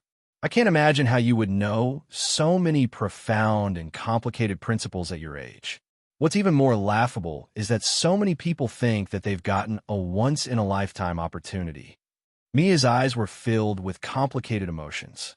They don't know that their actions are equivalent to stealing a dragon's treasure. It won't be long before they die under the dragon's claws and fangs. Ha ha, you're actually comparing me to a dragon? Is this another form of praise? Andre asked in a half-joking tone. He completely didn't expect that his unintentional words would cause such a huge reaction from the other party. One had to know that even in her most desperate times, the feline girl had only maintained her silence and never submitted to anyone. However, now that she suddenly revealed a look of submission, it was truly inconceivable. Praise? Mia sneered, then shook her head lightly. All right, if you think it's a praise, then it's a praise. To be honest, I don't care about the lives of those fellows at all. Instead, I want to know why you're telling me all this. Could it be that I still have value that you haven't squeezed dry? After experiencing the setback of falling from the top to the bottom, she suddenly understood many principles. She understood that there was no such thing as unconditional love in the world, and there was no such thing as unconditional hatred. Normally speaking, she wouldn't have been able to hear the contents that involved secrets just now. Thus, she couldn't help but raise her guard, afraid that she would be tricked again. Looking at the other party's guarded expression, Andre couldn't help but sigh. He pointed at himself. "What do you think of me?" "What do you mean?" Mia stared with her cat-like eyes, clearly not understanding what the other party wanted to do. Andre smiled and spread out his hands. "It's very simple. It's your opinion of me. For example, my personal strength, whether I have a future, what my character is like, and so on. Don't worry, just say it. No matter how unpleasant it is, I swear that I won't fly into a rage out of humiliation." Chapter 594. Mia stared at Andre suspiciously for a long time. After confirming that the other party wasn't joking, she said in a hesitant tone, "You are a terrifying schemer, a true wise man. Be it your mind or your methods, you are much stronger than that old fellow Uhtred. I don't know what your goal is, but it definitely isn't to overthrow the rule of the Pirate Alliance and the underground guilds. There must be a greater scheme hidden behind it. As for your character, perhaps you aren't a cruel and bloodthirsty pervert, but under your courteous appearance, you hide an incomparably cold heart. I have never doubted your future prospects, because a monster like you, as long as you can survive, you will one day grow into a frightening hunter like a dragon. It has always been you who treat others as prey. If others want to hunt you down, they are simply tired of living. Say it after spending so much effort. What exactly do you want me to do?" Due to her young age, Mia often wasn't that thorough when considering problems, but this didn't mean that she was stupid. On the contrary, to be able to catch Uhtred's eye and be promoted within a short few years, not only did her intelligence not hinder him, but it also played an additional role. In particular, she was perfectly competent in many infiltration and infiltration tasks, which was why she could discern the subtext of the previous words with a single glance. Andre had never thought of concealing his thoughts. He nodded with a magnanimous smile. "Hee, your senses are very sharp, and your mind is very clear. If you could have maintained this state during the meeting just now, you wouldn't have been taken advantage of by others. But regrettably, perhaps the beastly energy in your body has affected your character. Most of the time, you're like a kitten, easily frightened and stimulated, always uncontrollably overreacting." It had to be said that this was a very fatal weakness. David magnified this weakness to make his plot succeed, but he clearly didn't expect that he was also an idiot who was used by others. Therefore, the biggest winner was actually that woman called Carmen. Her grasp of her heart was simply amazing, so losing to her wasn't an injustice. Of course, these are my views on you. Now that we have a deeper understanding of each other, I believe that the following conversation should be much easier. Since you think I have a bright future, if I invite you to join my camp, would you be willing? Note that my faction isn't the same as ShadowNet. In other words, you need to be loyal to me and not some random organization. How about it? Are you interested? Are you inviting me? Mia's face was filled with disbelief. After all, she was now Andre's pet. No matter what he asked her to do, she couldn't refuse. At the very least, she couldn't do it under the restraint of the magical collar. So theoretically speaking, he didn't have to think too much about it. All he had to do was give the order directly. "That's right. I'm inviting you, and it's a serious invitation. Please think carefully before you answer." Andre stopped smiling, and his eyes were full of seriousness. To be honest, when he left the mercenary group headquarters, he didn't know what to do with this dangerous and cute feline girl. Obviously, it would be too much of a pity to kill him directly. Moreover, there was no unresolvable hatred between the two sides. There was no need for them to fight to the death. However, he definitely couldn't keep her by his side. After all, he had too many secrets, under the premise that he couldn't guarantee his loyalty. If he revealed it, it would very likely attract unnecessary trouble. After thinking about it, Andre suddenly felt that perhaps he could imitate the way he interacted with Eunice and try to recruit him first. If it didn't work, then he would think of other plans. Mia was tempted. She could tell that he wasn't teasing her, and it wasn't on a whim. Most importantly, she didn't want to be a pet for the rest of her life. In just a few seconds, her heartbeat and breathing sped up by 3 times. A faint blush appeared on her face that was full of spots and fluffy fur. The cat claws hidden under the cloak kept twitching, and she looked as if she was drunk. As the two of them were very close to each other, Andre could easily feel the changes in the other party's emotions. He didn't rush him, but instead stretched out his hand and said in a low voice, "Don't be hasty. You have enough time to think about it. If you agree to join, then shake my hand. If you don't, then pat my palm. Lastly, let me remind you that this is a chance to decide your fate. Once you choose, you can't change it. Perhaps I'm not a person who likes to kill, but if anyone betrays me, then they will quickly realize what a terrible mistake they have made. There's no need to think about it." I agree. He didn't know if Mia had really thought it through or if she was in a hurry to get out of this awkward situation.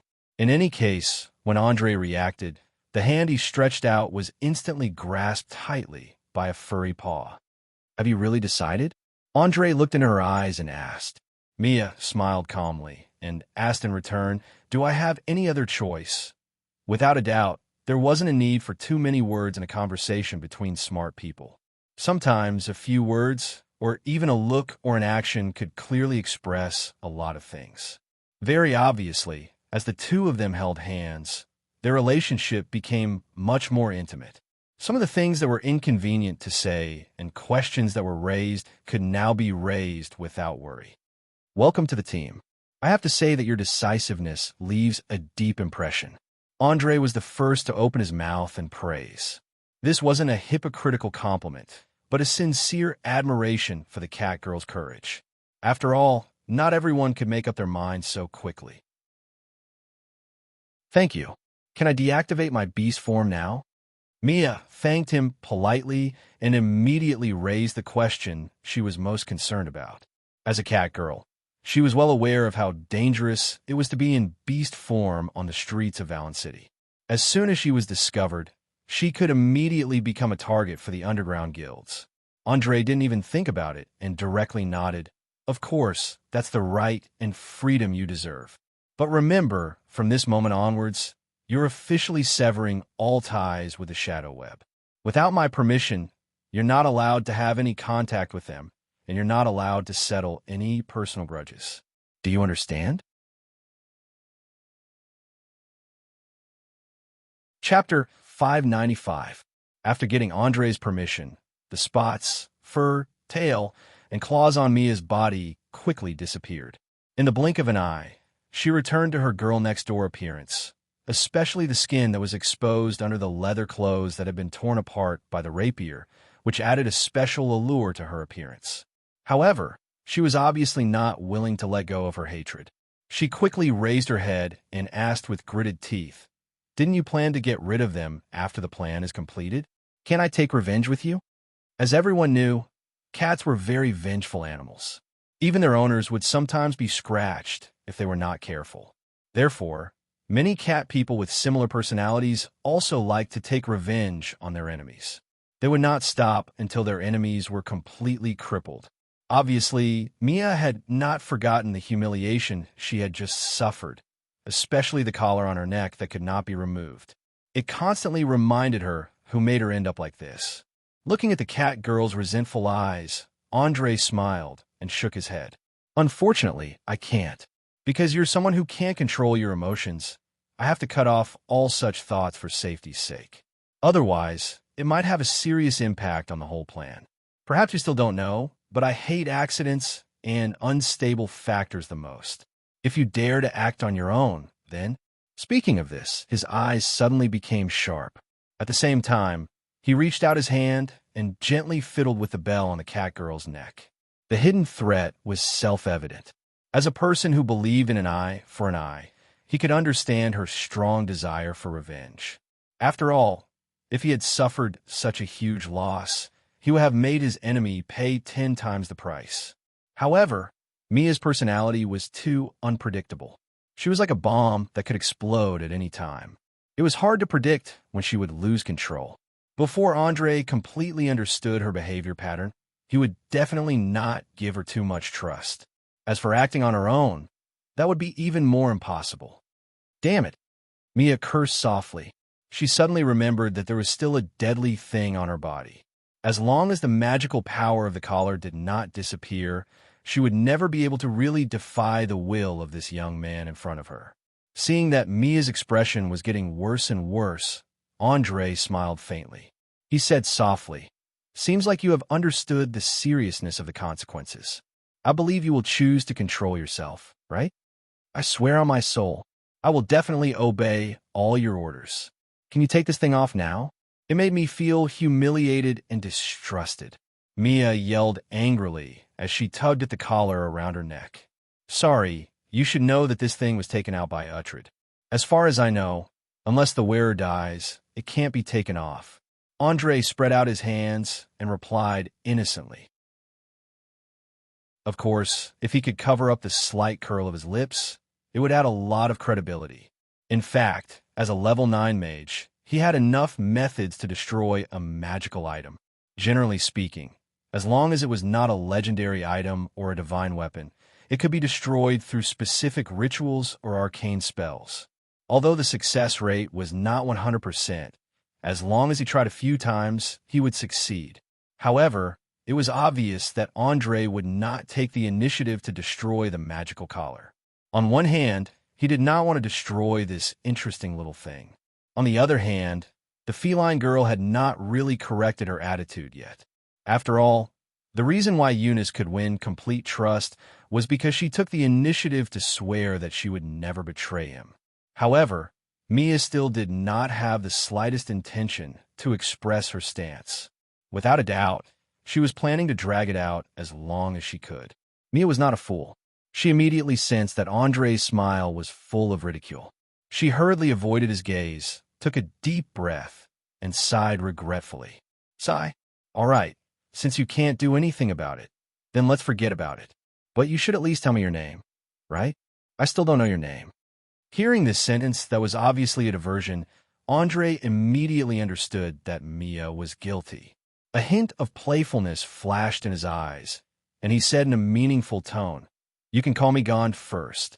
Of course, this is a fake name. I will only know your real name after your performance satisfies me. After all, trust is mutual. Whether you are willing or not, you have to pay some price. Otherwise, how would others know if you are sincere? Is it loyalty? I can trust you, but it will take some time for us to understand each other. I have been betrayed too many times, so..." Mia tried her best to defend herself, but before she could finish her sentence, she was interrupted by Andre. "You don't have to explain, and you don't have to be afraid. I will give you enough time, and at the same time, give you a certain degree of trust. But please remember, I am not that little rat man who can be fooled by you, and I am not someone who can be deceived at will. Once I find out that you have done something that makes me unhappy..." At this point, Andre suddenly paused. His gaze stopped on the feline girl's well-developed chest and the mysterious triangle below her waist, and a cold and evil smile appeared on his face. "Don't forget that you are a woman, a beautiful woman who can transform into a feline. Death is not the most terrifying thing when dealing with a woman like you. I have many ways to make you feel like you are better off dead. So, don't try to challenge my bottom line. That is not good for you or me." Under the gaze of the pair of silver eyes, Mia immediately shuddered. She quickly pulled the cloak tightly to cover her exposed body and bit her lower lip hard.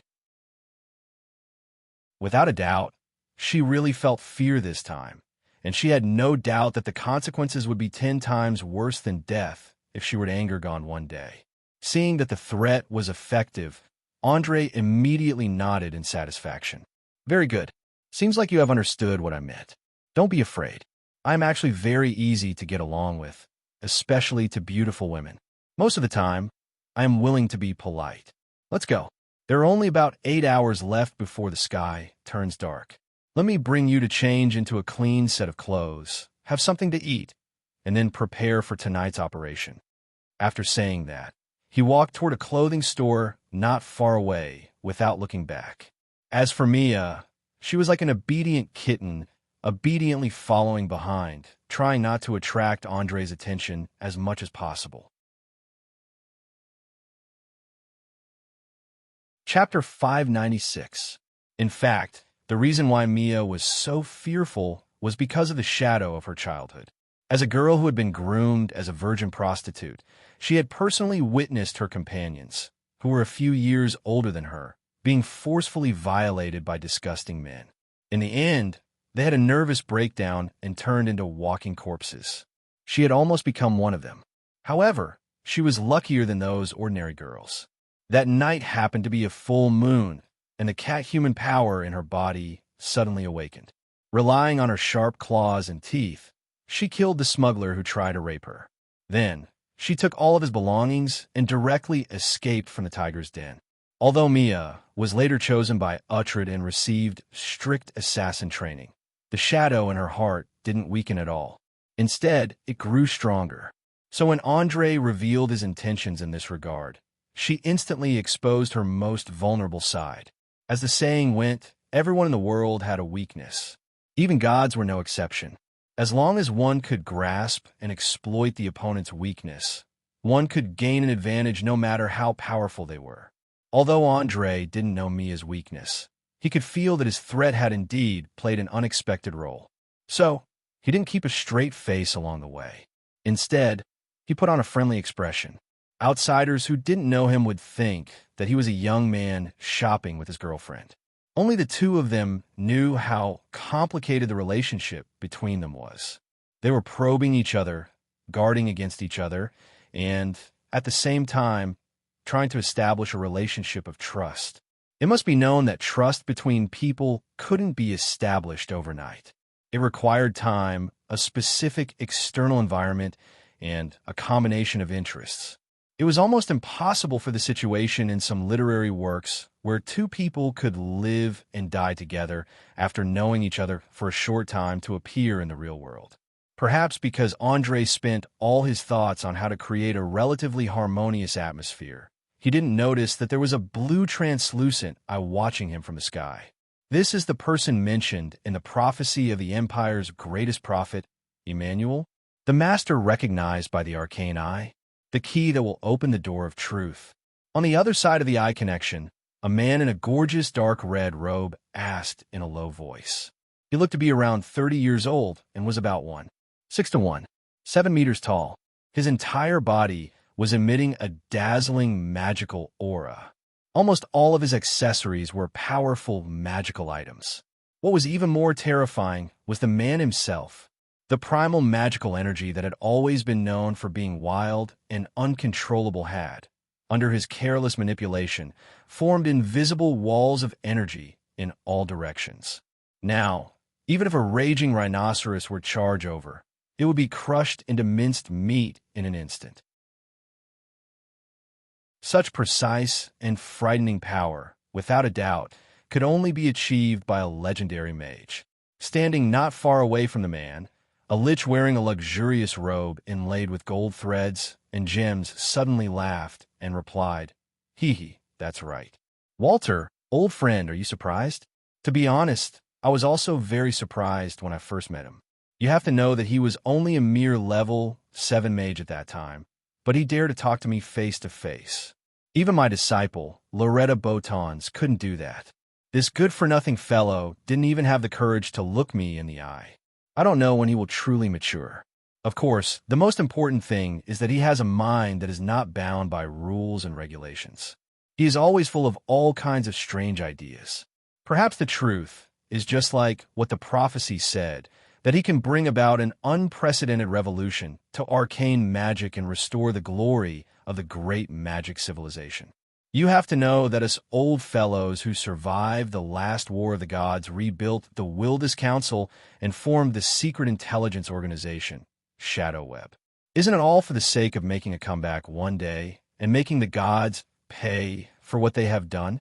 It was obvious that this lich was none other than the mastermind behind the dangerous game that Andre had forced him to participate in the underground ruins not long ago. The legendary mage, called Walter, sized up the ignorant Andre with a scrutinizing gaze. After a full minute, he nodded thoughtfully. Indeed, his way of thinking is completely different from the people of our world, especially the blurred line between good and evil. It's as if he shows an obvious inclination towards evil in 1 second, and then instantly changes to the good side in the next second. Could it be related to the world he came from? Speaking of this, Walter turned around and stared at his old friend with a doubtful gaze. Unfortunately, I don't know. The Lich spread his hands helplessly. You don't know? Didn't you try to locate his soul? The birth of every soul is definitely related to the world it was born in. As long as you use legendary positioning, you will definitely be able to find out where he came from. Damn it, you actually wasted such a good research opportunity. Walter appeared to be very irritable. To be precise, he was furious. If not for the fact that he had been friends with the Lich for thousands of years, he might have started cursing. To mages, especially legendary mages, every new research topic and discovery was enough to make them go wild with joy. That was because it meant that they had taken another step on the path to the eternal truth. Almost no one could resist such a temptation. The Lich shook his head with a bitter smile and explained, "Do you think I haven't tried to locate him? Not only have I tried, I've tried countless times, but I've been blocked by an unknown force in the end. The world he came from doesn't welcome any supernatural forces, nor does it have any magical energy. That's why the spells were so proud of can't locate him. And it's even more impossible to open a portal between planes. What? No magical energy? Is there any known plane in the multiverse that doesn't have magical energy? Even if it's a non-magical area, there should still be some energy reaction, right?" Walter's eyes widened in shock, his face full of disbelief. The two cold glints in the Lich's eye sockets flickered, and he quickly shook his head. "As far as I know, there isn't. So there's only one answer left, and that is that he came from a universe with completely different rules from ours. It's a treasure trove that contains countless knowledge that we're not familiar with. This also explains why he always has so many strange ideas. Completely different knowledge from another universe. Just thinking about it makes me excited. If he hadn't been acknowledged by the Arcane Eye, I wouldn't have been able to resist the urge to extract all the knowledge from his memories."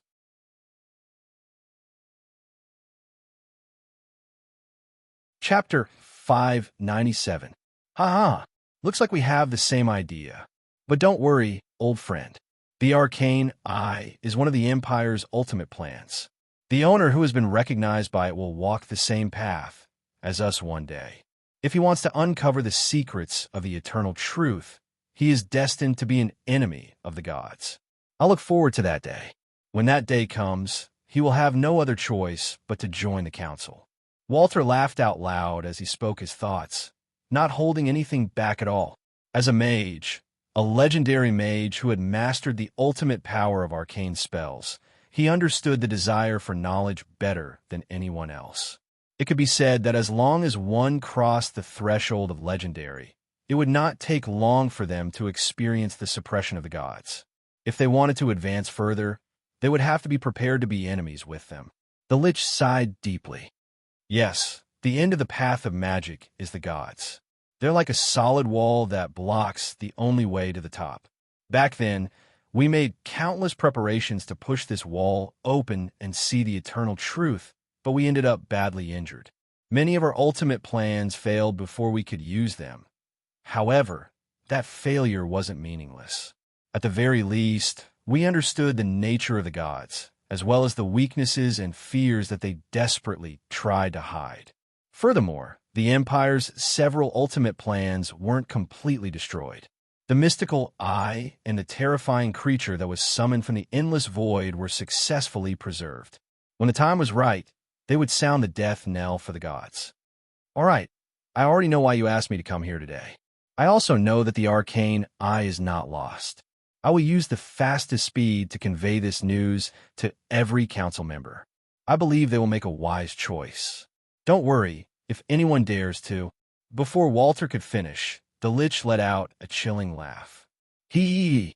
No matter who it is, Anyone who dares to attack the owner of the Arcane, I will soon hear the name of the undying king, Absalom Blackburn.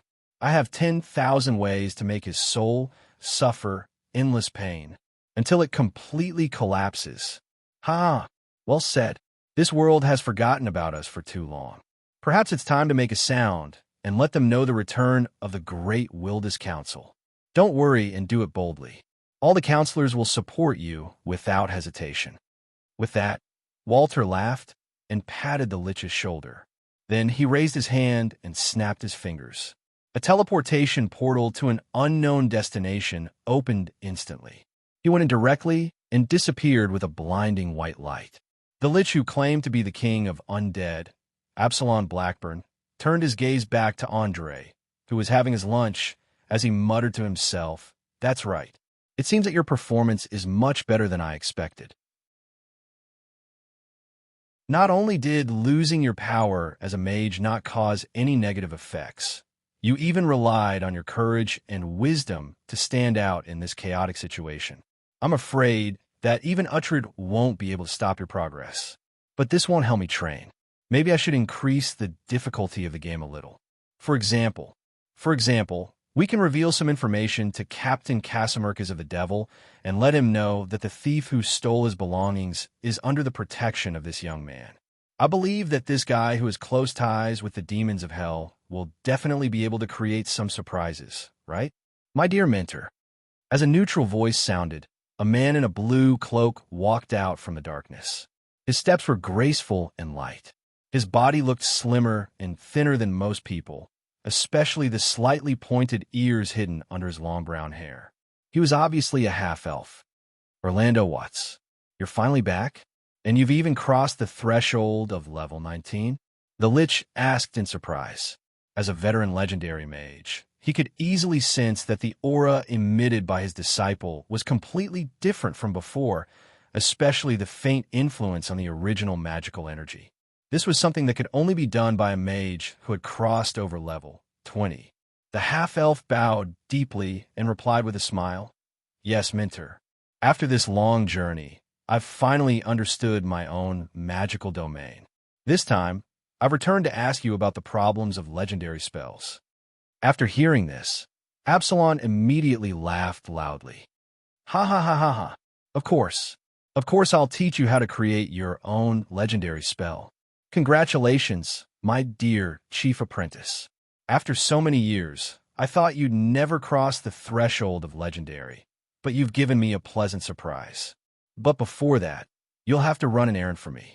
"No problem. It'll be my pleasure. Just like what you've taught me before, there's a reward for everything, and there's only victory with sacrifice. I'm ready. Please give me your orders." Orlando stroked his long hair, his handsome face brimming with maturity and confidence. Seeing his disciple's state of mind, the Lich nodded in satisfaction. "Your mission is simple.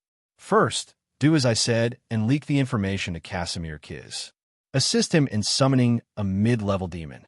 Chain demon, Reaper demon, or lustful demon are fine, but be careful not to exceed Enzu demon. Next, help this young man called Andre remove the unstable state on his body and allow him to recover his abilities as a mage. Next, give a list of all the shadow webs in Valence City to the leader of the Ratmen, Bernie. Finally, you'll be in charge of monitoring the entire process. Don't let the situation get out of control, especially not let this young man die." Orlando glanced at Andre in a magical image and raised his eyebrows. "Who is he? A new apprentice? You spent so much effort on him." "You must know that when I was an apprentice, you threw me into a dimensional maze and ignored me. There were a few times when I almost lost my life. No, he's not my apprentice. On the contrary, he's Loretta Botan's opponent, a true genius.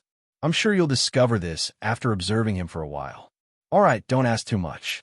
Before you've truly developed your own legendary spell, there are some things you can't know, or you'll be in big trouble.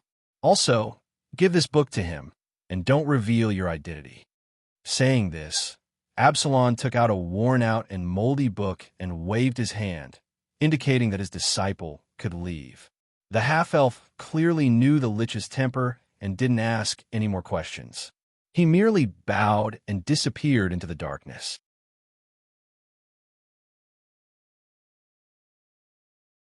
Chapter 598. Swords and Magic, Conspiracy and Turmoil, Slaughter and Death, Sacrifice and Revenge. All of these formed the eternal theme of Oriar for tens of thousands of years. From the gods to the mortals, it was as if they had fallen into an endless cycle of death.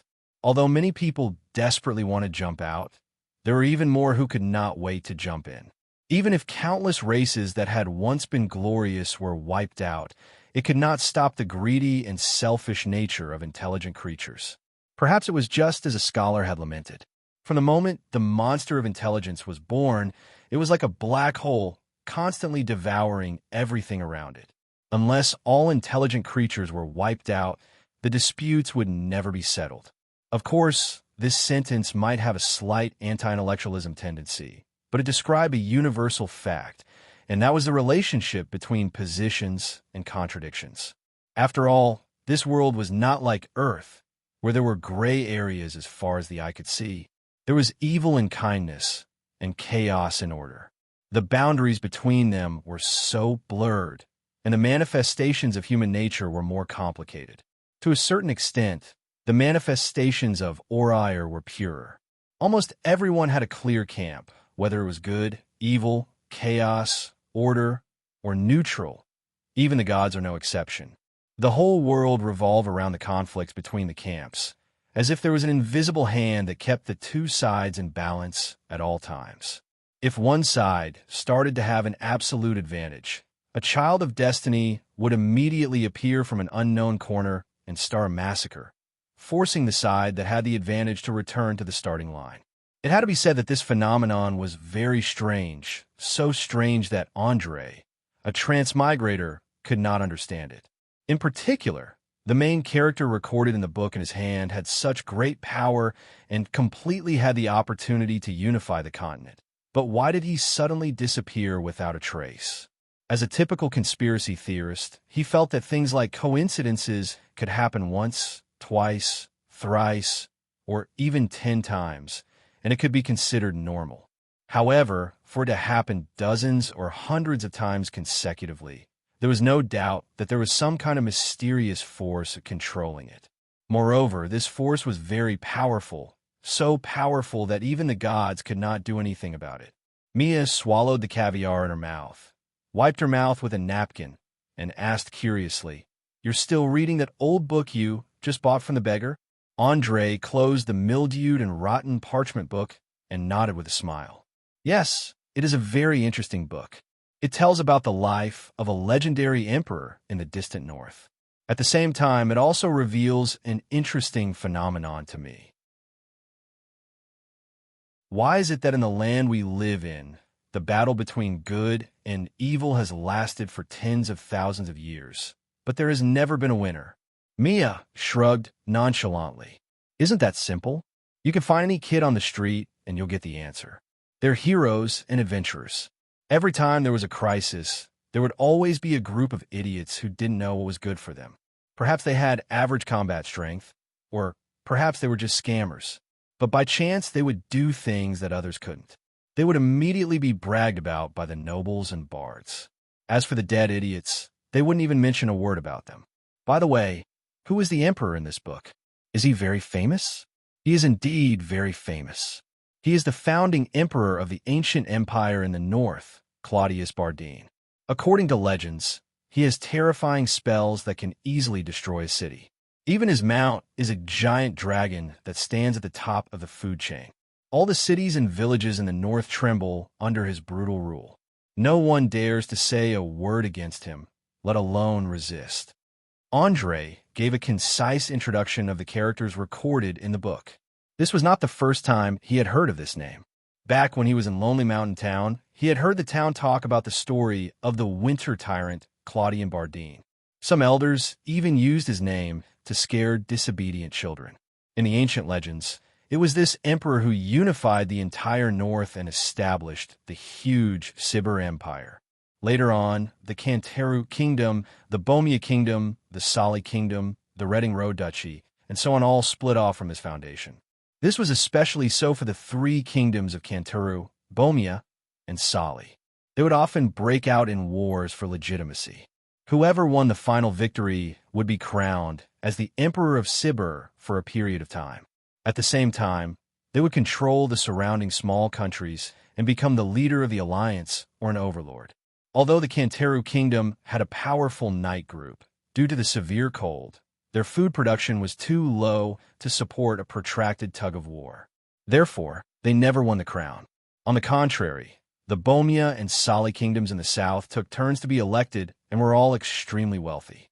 Wow, he sounds very powerful. What happened to him in the end? Mia, who grew up in the south, had obviously never heard of the name of the Winter Tyrant. She raised her eyebrows in surprise. Unfortunately, he did not have a good ending. When he was about to conquer the enemy's last city, for some reason, he suddenly led his army to the north and went to the polar region where the snow never melted. He never showed up again, and the empire he built fell apart in just a few years. However, some people said that he left behind a prophecy before he left. The general content was, when the winter child once again soars in the sky, the entire north will usher in a terrible disaster. The evil left behind from ancient times will once again awaken, bringing slaughter and destruction to mankind. At this point, Andre suddenly paused. His eyes were filled with disbelief. He suddenly realized that this prophecy was extremely similar to a dream he had some time ago. What was the Winter Child referring to? What was the evil left behind from ancient times? And what did the so-called upcoming great prophecy have to do with him? Most importantly, who was that beggar just now? Why would he sell him such a book? Putting everything together, Andre suddenly felt an unprecedented fear. He knew that some very terrible things were slowly unfolding around him. Was it fate? Or a huge conspiracy? Along with bursts of cold sweat, he no longer had the mood to chat. He immediately said to the cat girl sitting opposite him, "Are you done eating? If you are, let's go. I'm a little tired and want to go back early to rest. After all, there are still important activities tonight."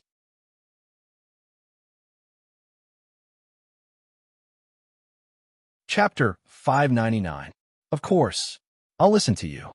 Mia could clearly see the change in Andre's mood. She immediately stuffed all the caviar on the plate into her mouth, put down the spoon, and stood up. Even though she didn't know what had happened, she could guess from the other party's expression that it wasn't a trivial matter. Soon after paying the bill, Andre left the restaurant without another word, heading straight for the old warehouse. He urgently needed a quiet place to think, so he disappeared at the end of the street in the blink of an eye. Just as the two of them turned the corner and entered the lower city, a beggar dressed in rags came out from the corner and smiled as he muttered to himself, "Not bad. You're really worthy of being praised by your mentor as a genius. You can actually discover the problem so quickly. But I'm also a bit curious as to what secrets are hidden in the story of the Winter Tyrant for my mentor to mobilize so many people. Forget it. Now isn't the time to dwell on this. Let's finish the setup before he can react. Otherwise, I can't guarantee that there won't be any accidents." As the last word fell, the beggar suddenly underwent a shocking transformation. His originally stooped body quickly grew taller, and his tattered clothes turned into a luxurious purple robe. Two slightly pointed ears slowly appeared. This was the half-elf great wizard. No, perhaps he should be called the quasi-legendary wizard now, Orlando Watts. Ever since he'd accepted the mission from the Lich, he'd immediately cast a teleportation spell and arrived in this foul city.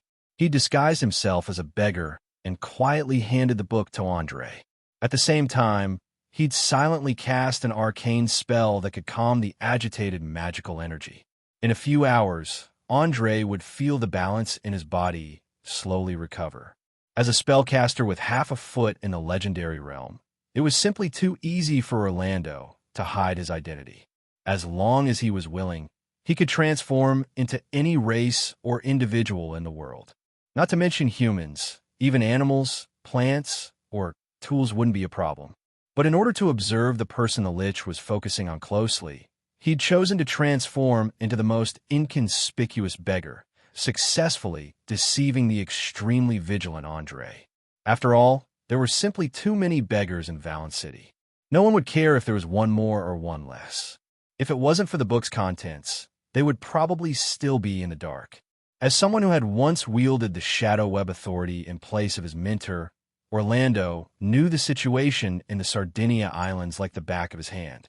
Even though he had traveled through planes for a long time, he easily found the location of the demon in human skin, Casimir Kiz, in the castle at the highest point of the city through the power of arcane magic.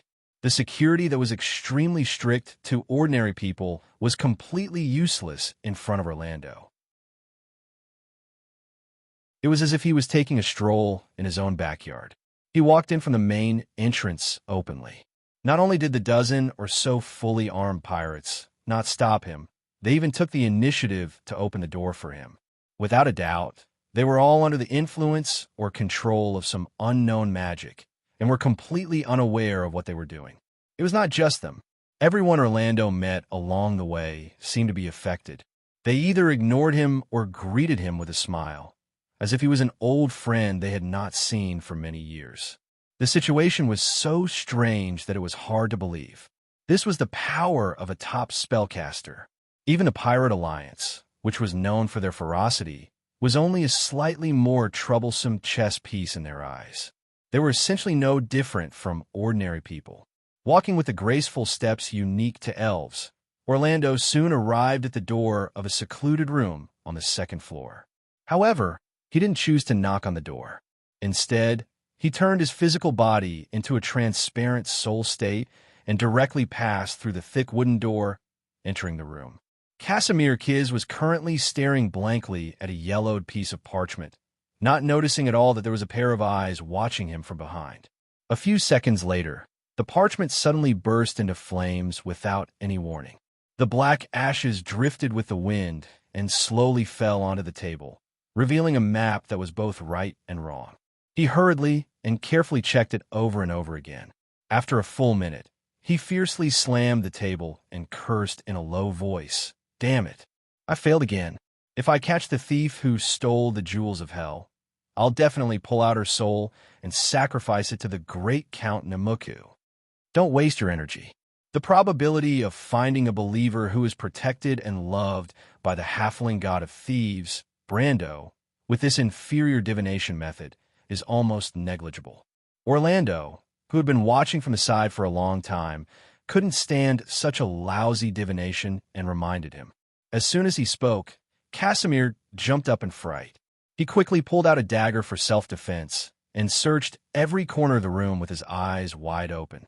At the same time, he asked sternly, "Who is it who was talking just now? Get out here right now. If you don't come out, I'll call for help." "Ha ha! I didn't expect that after so many years, you haven't changed at all. You're still as cautious and suspicious as before." As he spoke, Orlando removed the spell on his body and appeared in front of the other party out of thin air. He had a faint smile on his face and didn't care about the weapon that was less than 2 centimeters away from him. He sat directly on the chair, as if it was just a toy and not a weapon that could take a person's life. It's you. How is this possible? Aren't you already dead?" After seeing the half-elf's appearance clearly, Casimir was so shocked that he couldn't control himself. Even his voice began to tremble. He would never forget that stormy night 30 years ago. It was this man in front of him who used his terrifying strength to destroy the strongest pirate ship at that time, the Transcendence. 500 members, including the captain, were all killed in battle. Only he, a lowly slave locked in the lowest level of the deck, survived by luck and witnessed the bloody scene that followed with his own eyes. But fortunately, there was an accident in the following ceremony. He saw with his own eyes that the other party was torn to pieces by an indescribable energy storm. It was also on that day that he signed a contract with the summoned Great Devil, the Count of Hell, Namuku, to collect the souls of mortals in the material world in exchange for territorial rewards, such as a longer lifespan, greater power, rare magic items, and so on. In short, as long as he could sacrifice enough souls, even becoming a king was not impossible.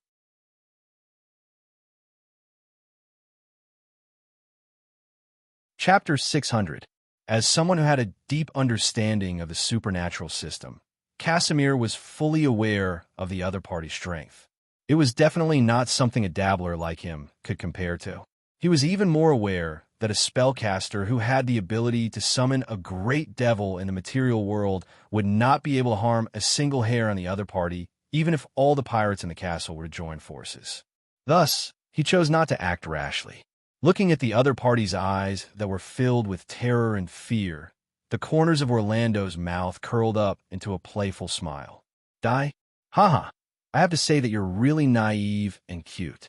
Do you really think that a spell cast by a great devil's projection can kill a spellcaster who has mastered a level 9 arcane spell like me? No, my dear friend. Even if his main body passed through the plane channel and descended to the material world, he would at most be able to fight me to a draw.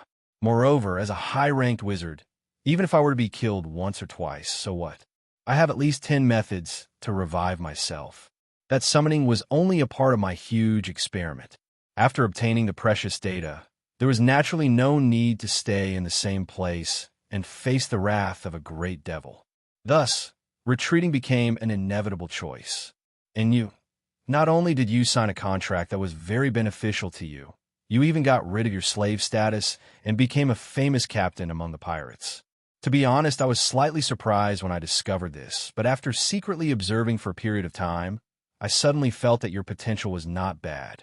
You should be able to become a very useful chess piece, so I used the resources at hand to give you some help. Otherwise, how do you think you were able to sacrifice so many souls in just a few years? All right, don't be so nervous. Relax a little. I'm not here to collect a debt, but to give you a free piece of information. Information? What information? Casimir had long been completely overwhelmed by the aura of the half-elf great wizard.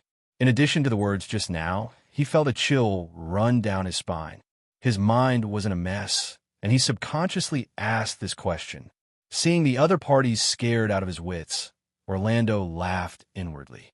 However, he still patiently replied, "Of course it's the news that you're most eager to get. You must know that the reason why you're able to maintain contact with Hell is all because of that Hell's jewel. Once Count Namuku finds out that the jewel has been lost, guess if he'll fly into a rage and directly pull your soul out, throwing you into an interrogation room in his territory to be tortured for several hundred years?" As everyone knew, although demons were creatures of order, their nature was still evil, selfish, cruel, and cunning. Perhaps they were willing to abide by the contract they had signed, but this did not mean that they were benevolent. A magical item that could connect the material world and hell was a rare treasure, even for a greater demon. If his subordinates dared to lose it, they would probably not be able to escape the terrifying punishment even if they died. After all, the devil's subordinates were either the devil or people who had signed a soul contract with the devil. After their death, their souls would not go to the soul world or the kingdom of death. Instead, they would be directly sent to hell, and then, according to the brand, they would be assigned to the Lord under the contract. Fear. True fear that came from the depths of the soul. At the thought of his soul being hung on the scaffolding and being tortured by the lustful demons, Casimir was so scared that he almost peed his pants. He immediately shuddered and muttered to himself, "No, I don't want to enter Hell's interrogation room. I will definitely be able to find that damned thief before the next sacrificial deadline." Perhaps it was to vent his emotions. He even specially brandished his dagger and stabbed it into the table. His two bloodshot eyes released a red light that symbolized evil. As a successful devil's agent, he had already received many rewards through the sacrifice of his soul. Among them were the strength that surpassed the physical body of a mortal, and, at the same time, many spell-like abilities. Thus, he was confident that as long as he could find traces of Portia, he would definitely not let her escape again. Ha ha! I admire your confidence, but I hope that you can continue to maintain this confidence after hearing who is protecting that thief. Orlando laughed and teased. In this half-elf's opinion, with Casimir's current strength, it was impossible for him to pose any threat to Andre, who had recovered his powers as a wizard. The latter could even toy with him in the palm of his hand with his intelligence alone. Of course, the effect would be completely different if a mid-ranked devil was summoned from hell. Who? Who's in Valen City? Who dares to protect a thief who is wanted by me? Casimir instantly let out an angry roar when he heard that someone was protecting Portia. His fear of the tortures of hell made him temporarily forget the terror of this cultured and refined half-elf wizard in front of him. A sinister expression appeared on his devilishly charming face. With the self-restraint that Orlando had accumulated over the years, he naturally wouldn't care about such a small offense. He merely curled his lips in disdain and asked in an emotionless tone, "You want to fight against a talented young wizard by yourself? Don't joke around. With his strength and intelligence, you won't even have the chance to make a move. But in order to make this game more exciting and fun, I can give you some help. At the very least, I can guarantee that you won't lose too miserably." As soon as he finished speaking, a palm-sized parchment filled with complicated runes suddenly appeared in his hand. "Here, this is a scroll that records the 7th rank arcane spell, Otherworld Summoning. In order to guarantee that you'll be able to find a qualified helper, I've already made some special modifications to ensure that it connects to the 9 hells. I believe that with your identity as a devil's agent, you'll be able to get along well with the devils, right?" Casimir's eyes flickered with an uncertain light as he carefully received the scroll after half a minute. He then asked in a low voice, "Why? Why are you helping me? Why?" "Ha ha ha ha ha." Orlando laughed loudly without warning. He then extended a finger and waved it lightly in front of Casimir's face. No, no, no. Please don't misunderstand. I'm just completing a quest. I'm not helping you. To put it simply, you're just one of the chess pieces in this game, and you're not even the most important one. So try your best. If you can please me, I can consider letting you live after the game is over. Enough with the nonsense. I still have other chess pieces to set up. Remember, your target lives in the old warehouse in Sargasso Alley. It should be easy to find.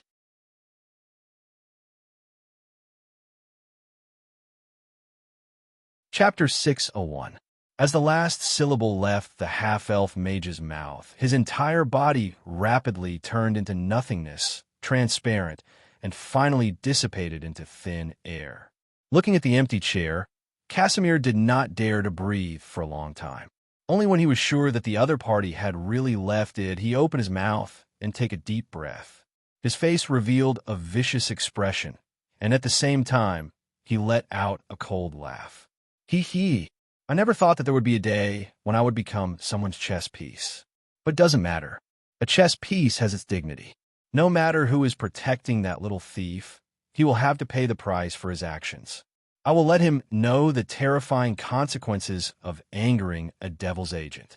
After making up his mind, he unfurled the scroll and quickly activated the spell stored within. In the blink of an eye, countless mysterious red runes appeared in the air and spun rapidly. From afar, it looked like a huge whirlpool, and on the other side of the whirlpool was a region of scorching hot lava. The terrifying heat even melted the rocks. However, in such a harsh environment, a devil with chains hanging from his body was wandering around. He was at least 2 meters tall, and just his appearance alone was terrifying. The end of the chains was filled with dangerous weapons such as sharp blades, meteor hammers, spike clubs, hooks, and so on. Even if one didn't die after being struck down, they would be heavily injured. Casimir, who often came into contact with devils, immediately recognized that this was a chained devil that was ranked in the middle of hell. He was extremely adept at close combat and was a first-rate character that charged and broke through enemy lines. Furthermore, devils had muscles that were as tough as armor and resistant skin. Even warriors above rank 10 would be a match for him. However, Casimir wasn't satisfied with wasting this precious opportunity to summon a hired thug. He wanted to find a more powerful target, at least a lustful devil or a harvester devil.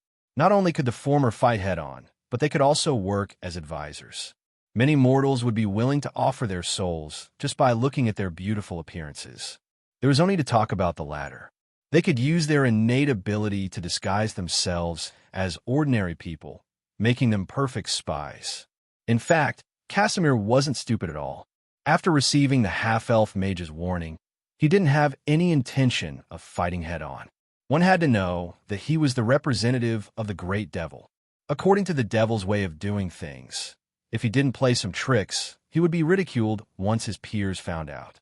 As the race that was best at playing dirty tricks in the entire multiverse, the number of people who had been toyed to death by the demons was uncountable.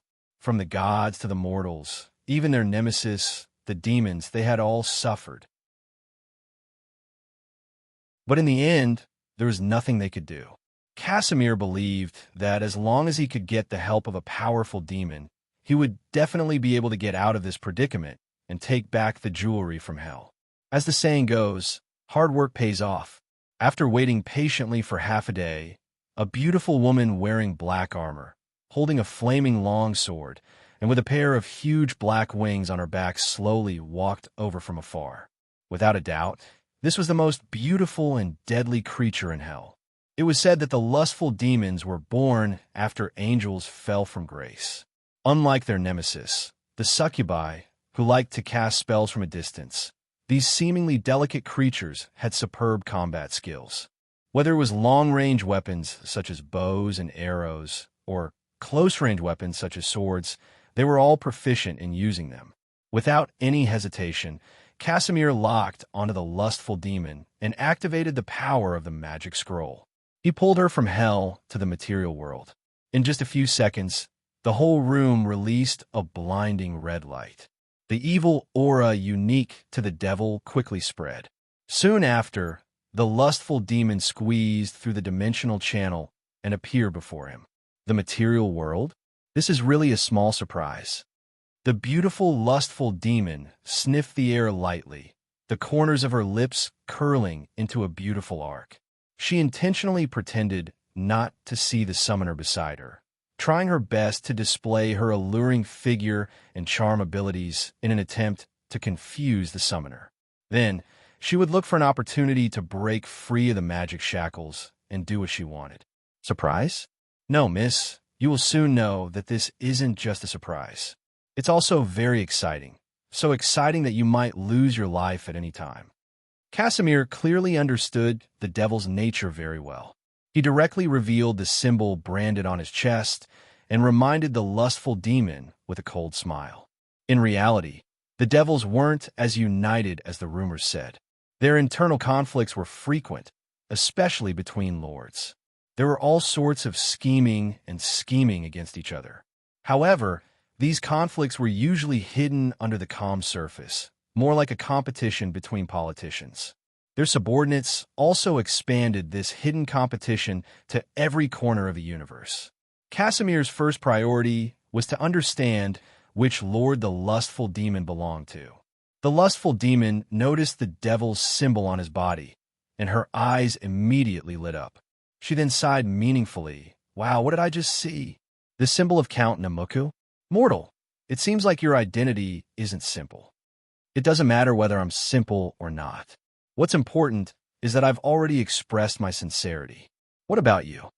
Casimir continued probing. All right, since you're a representative, then there's no need for me to continue hiding my identity. As she spoke, the lustful demon pulled down her breastplate slightly, revealing the flame symbol in the middle of her cleavage. How is it? Did you see it clearly? Casimir quickly searched his brain for information and quickly recalled memories related to this symbol. So you're the master of lies, Duke Marcus' subordinate. The lustful demon smiled and nodded. That's right. Can we talk openly now? After all, there's no enmity or conflict between the two of you. We can work together. Of course, that's what I intend to do. Casimir then extended his hand and gestured for the lustful demon to continue and began to describe the predicament he was currently in. At the same time, the rat king Bernie, who was living in the underground cave, suddenly discovered that a piece of parchment filled with names had appeared on his bed. The contents were the information he had been dreaming of for decades. He didn't hesitate and immediately memorized the contents in his mind. He burned the parchment to ashes without saying a word. A cold smile appeared on his aged face, and he no longer looked as anxious as he did a few hours ago. Instead, he was brimming with confidence.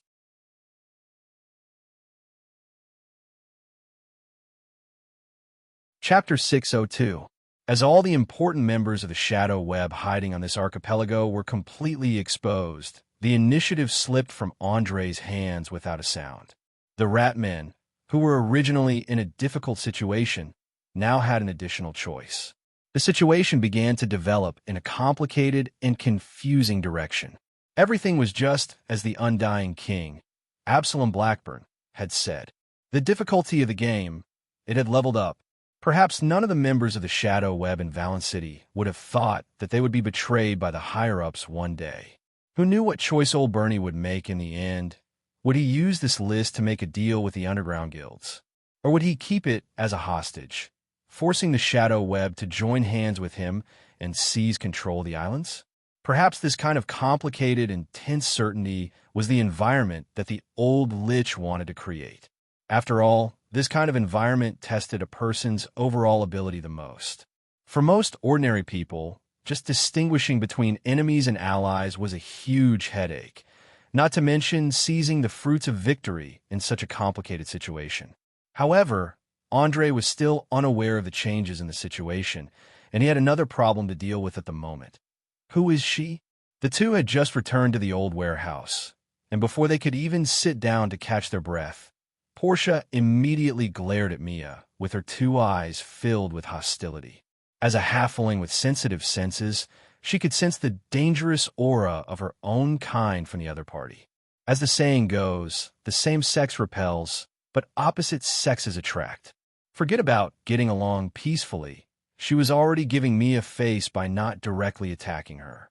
Mia was obviously not someone to be trifled with either, and immediately replied with a cold smile. Who are you, little one? How dare you use such a tone to question my master? Who am I?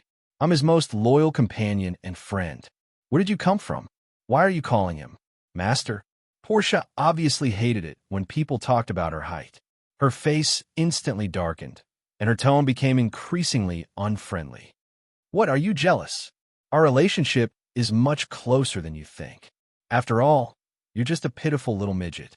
Although your chest is a bit impressive, you don't have the attractiveness that a woman should have. As she spoke, Mia purposely moved closer to Andre, revealing her straight and slender legs, putting on a look that would infuriate someone to death. It had to be said that she was indeed very good at grasping other people's weaknesses. With just one sentence, she had successfully provoked Portia's anger. Damn it, you little bitch, do you dare to repeat what you just said? The big-breasted lowly was clearly angry from embarrassment. One of her hands was already on the dagger at her waist. However, Mia did not mind at all and continued to mock with a smile. Haha, why wouldn't I dare? Who do you think you are? Very good. Why don't you try repeating it? I guarantee that if I hear another insulting word, your lovely face will be as red as the rye bread on the street. Then what are we waiting for? Come, I want to see what kind of ability you have to call yourself my master's friend and companion. Seeing that the two of them were about to start fighting as soon as they met, Andre immediately rubbed his eyebrows and said in a low voice, Enough! Can't you see that there are outsiders here? Aren't you ashamed? Ha ha! Don't worry, you can pretend that I don't exist. It's not strange for young people to have some romantic affairs. What's more, you have such a superb level of craftsmanship at such a young age. It's inevitable that you will attract the attention of the opposite sex. The middle-aged man who had been sitting in the corner smiled and waved his hand. At the same time, he flattered without batting an eyelid. From the way he dressed, it was obvious that he was quite rich. He was definitely not one of the poor neighbors who lived nearby. The two ladies noticed that there was something wrong with Andre's eyes. They temporarily stopped their further quarrel and stared at each other with fierce eyes, as if they were competing to see who could last longer without blinking. Women were always sensitive and neurotic. They might be fine 1 second and turn hostile the next. Therefore, Andre was not surprised by the tit-for-tat between Mia and Portia. After confirming that they would not really fight, he immediately looked at Mabel, who was forging naked, hoping to get an explanation. The young man hurriedly wiped the sweat on his forehead and introduced with a smile. "This gentleman is the merchant Tim that I mentioned to you before. I met him by chance when I accompanied Fiona to sell vegetables in the morning. After chatting for a while, he was very interested in your craftsmanship, so I brought him here to have a look." "I see. You are the merchant, Tim. Nice to meet you." Although Mabel did not give too many hints due to the occasion, Andre relied on his photographic memory to instantly remember some of the contents of the conversation after he woke up. He knew that this was a rather powerful smuggler and immediately greeted him politely. No, no, no. The person who should feel honored is me. You know, there are not many blacksmiths in the South who have the ability to forge magical weapons. To be able to meet one in the remote Sardinia Islands is simply a gift from the goddess of wealth to me. Tim's reaction was completely the model of a merchant. He was overly enthusiastic to those who were valuable. In just a few seconds, he came over and held Andre's hand tightly. Those who knew that it was the first time they met, but those who did not know would think that the two of them were friends who had not seen each other for many years. "Are you sure this is a gift from the goddess of wealth and not a sign of the arrival of the goddess of misfortune?" Andre felt that the middle-aged fatty in front of him was a little interesting and casually joked. "I'm very sure it's the former. Since this morning, the sound of gold coins flowing has been ringing in my ears. Maybe we can find a quiet place to talk about the mission and the reward alone." For some reason, Tim seemed to be a little impatient, and his attitude was a little too enthusiastic. It was completely unlike the style of a treacherous smuggler. One had to know that in order to obtain higher profits, merchants would often be picky about the things they liked, repeatedly suppressing the price, and sometimes even deliberately showing indifference. This was the first time Andre had seen such a proactive merchant. However, he was very curious to know what the other party was up to, so he gladly nodded his head. "Of course, let's go to the backyard. It's quite secluded there, and no one should disturb us." In fact, as an old warehouse that had been simply cleaned and renovated, there was no so-called room at all.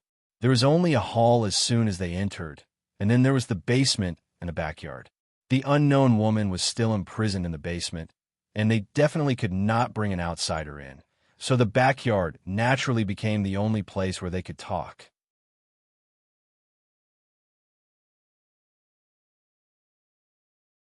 Chapter 603. Tim, the smuggler, made a gesture to his guards, telling them to stay put. Then he bowed to Lucien with one hand on his chest and said, "As you wish, sir. I've been waiting for an opportunity like this for a long time. I didn't expect that I would get one in my lifetime." "An opportunity?" Andre narrowed his eyes and glanced at him thoughtfully. He was not in a hurry to pursue the matter. Instead, he led the way to the backyard.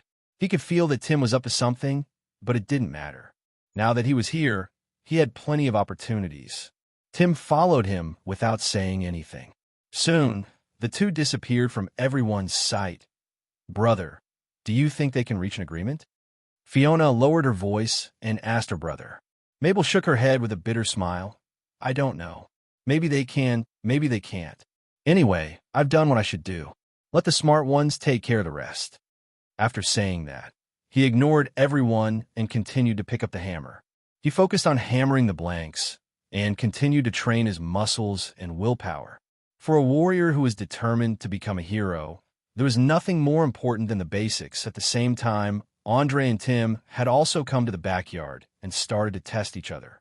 Andre was the first to break the silence. He turned his head and looked into Tim's eyes. "Now that there's only the two of us here, can you explain the meaning of the opportunity?" Tim smiled and took out a very new parchment from his pocket. He handed it to Lucien with both hands. "I can understand your confusion, but I'm sure you'll understand why I'm so happy after reading this." Andre frowned subconsciously. He took over the parchment and opened it. Instantly, he understood why Tim was looking at him so strangely. On the parchment, Lucien's face was drawn in black ink, and the following words were written in the common language. "The Parliament of Nobles and the Association of Sorcerers in Linton City jointly offer a reward. Anyone who can provide the exact trace or information of this person will be rewarded with 10,000 gold coins." Anyone who can bring this person back to Linton City will be rewarded with 50,000 gold coins, the title of a knight in Linton City, and the opportunity to study Arcana in the Sorcerer Tower. Note, this opportunity is not limited to the person. You can also give it to your descendants and friends. I see. After reading the content, Andre instantly understood that this must be the news brought back by the Arcane Eye after it escaped. Master Boris and the four dukes immediately took action, intending to find his whereabouts as soon as possible by issuing a bounty. After all, for an association with a powerful mage tower, divining a person's life or death was a piece of cake. Since they were certain that the person was still alive, they would definitely try to save the person. This was especially true for guild leader Boris. No matter what, he wouldn't let the method to extend one's lifespan slip away. How long has this bounty been issued? Is it spreading rapidly? After thinking it through, Andre immediately asked the question he was most concerned about. With the release of this bounty, it was only a matter of time before his identity was completely exposed, so he had to figure out how much time he had left to carry out the plan. About 10 days or so. When I left Lincoln City on a fast ship, the news had already spread in the surrounding villages and towns, but it would take about 15 days to a month to reach the Sardinia Islands. Now that there are wars everywhere on the sea, many small merchants like me don't dare to leave the port, so the speed of the spread is slower than usual. Tim gave the answer after thinking for a few minutes. There's only half a month left. Hearing this answer, Andre's brows furrowed even tighter. Tim obviously noticed this and hurriedly took 2 steps forward and asked cautiously, "Why? Is there something you can't say?" "It doesn't matter. You can say it. My ship and my men are docked in the harbor and are at your service at any time." For the sake of the bounty, the title, and the opportunity to learn magic, he was basically going all out. Anyway, his small cargo ship wasn't worth much. As long as he could complete this mission, he could immediately change from a shady smuggler into the upper class. How many rich but shady smugglers yearn for such a day? Although Tim wasn't a resident of Lincoln City and didn't know Andre's true identity, he could feel from the bounty that this young man in front of him was not simple. Especially with the alliance between the Association of Mages and the Parliament of Nobles, ordinary nobles would never be able to enjoy such treatment. Looking at the other party's eagerness, Andre couldn't help but smile and shake his head. "I'm sorry, Mr. Merchant. I'm afraid you can't help me." "How do you know if you don't try?" "Don't look at my small business. I have a wide range of connections. I can find ways to get a lot of goods that others can't get." Tim didn't give up and tried every means to show his ability so that he could establish a relationship with Link. Please believe me, if you don't want to suddenly die on the streets, it's best not to get involved. You have to know that money, power, and social status are important, but if you accidentally lose your life, then it's not worth it. Don't you think?" Andre asked with a faint smile. He could understand Tim's thoughts, but he didn't want him to get involved at all. The situation in Valen City was becoming more and more complicated, and even he himself had to be extremely cautious. A mere smuggler would probably be crushed and swallowed by the major factions before he could even do anything, and might even cause his identity to be exposed prematurely. As long as he considered the pros and cons, he would know what to do. Tim wasn't an idiot, and could tell at a glance that Andre didn't trust him. He sighed helplessly. "All right, since you insist, then I won't force you. But you have to leave this city eventually, and you need a fast ship on standby, right?" Ha. Your persistence is truly admirable. Unfortunately, I don't need ship. In fact, as long as I'm willing, I can leave the Sardinia Islands at any time and head to any city in the southern seas. What I need now is a messenger, one who can keep a secret and deliver a letter to a designated target as quickly as possible. Are you up to the task? After understanding the situation, Andre didn't beat around the bush and directly stated his request. He'd always wanted to find someone who had nothing to do with the Shadow Web and could be trusted to make a trip to Linton City. The smuggler in front of him was obviously a good choice, and the only thing he had to worry about was how fast his so-called fast ship could travel.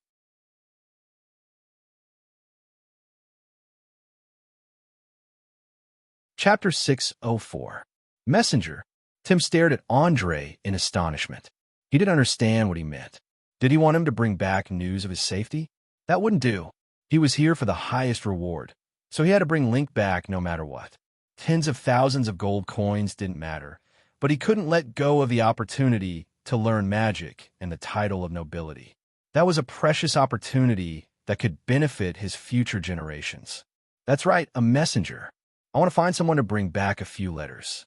One of them is for the president of the Association of Sorcerers, the great mage Boris, one for Countess Anastasia, and one for her niece, Miss Chloe. Don't worry. I promise you that as long as you can bring the letters back, you'll get the full reward, and you'll also get an unexpected surprise. Perhaps because he saw the uncertain expression on the smuggler's face, Andre patiently explained. He didn't want to make a fool of himself because of a misunderstanding. Tim's eyes were soon filled with unconcealable surprise, and he began to scrutinize Link from head to toe. After a full minute, he asked, "You actually know the president of Linton City's Association of Sorcerers, Master Boris?" As a nobody who slowly climbed up from the bottom of society, he knew too well what the Linton City's Association of Sorcerers meant. He also knew how much influence the name Boris had in the Green Sea Alliance. Anyone who could talk to this great mage was definitely not a simple person. Andre didn't answer the question directly.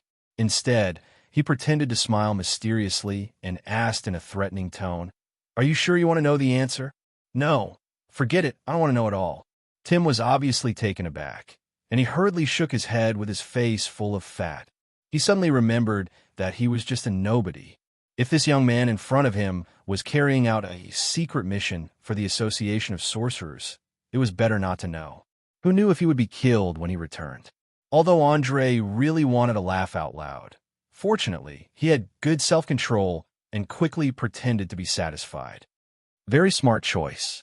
I'm starting to admire you. Tell me, how many days does it take for your ship to return to Linton City from here? 5 days if the wind is with us. No more than 8 days if the wind is against us. It's hard to say if there's no wind. Tim thought for a while before giving a relatively reliable answer. After all, in this era where sailing was completely dependent on sailing, apart from the structure of the hull and the number of sails, the rest was entirely up to fate. No one knew whether they would encounter a storm, pirates, or terrifying giant monsters in the next second. Every year, more than 40 ships would mysteriously go missing at sea. No one knew if they would be able to return alive the next time they set sail. 5 to 8 days. The round trip will only take about half a month. There should be enough time, Andre murmured to himself in a low voice. He then took out a quill, ink, and parchment and started writing. As a mage, he always carried these 3 things with him, even if he temporarily lost the ability to cast spells. After all, habits were very strange things. Once they were formed, it was very difficult to change them. Andre's writing speed was very fast, so fast that Tim was amazed. It was the first time he saw someone who could actually write a whole page of parchment in just 1 minute. It was as if he didn't need to think at all, nor did he need to consider grammar and sentence formation. Of course, he didn't know that in the other world, Andre could even write 50 more complicated square characters in a minute.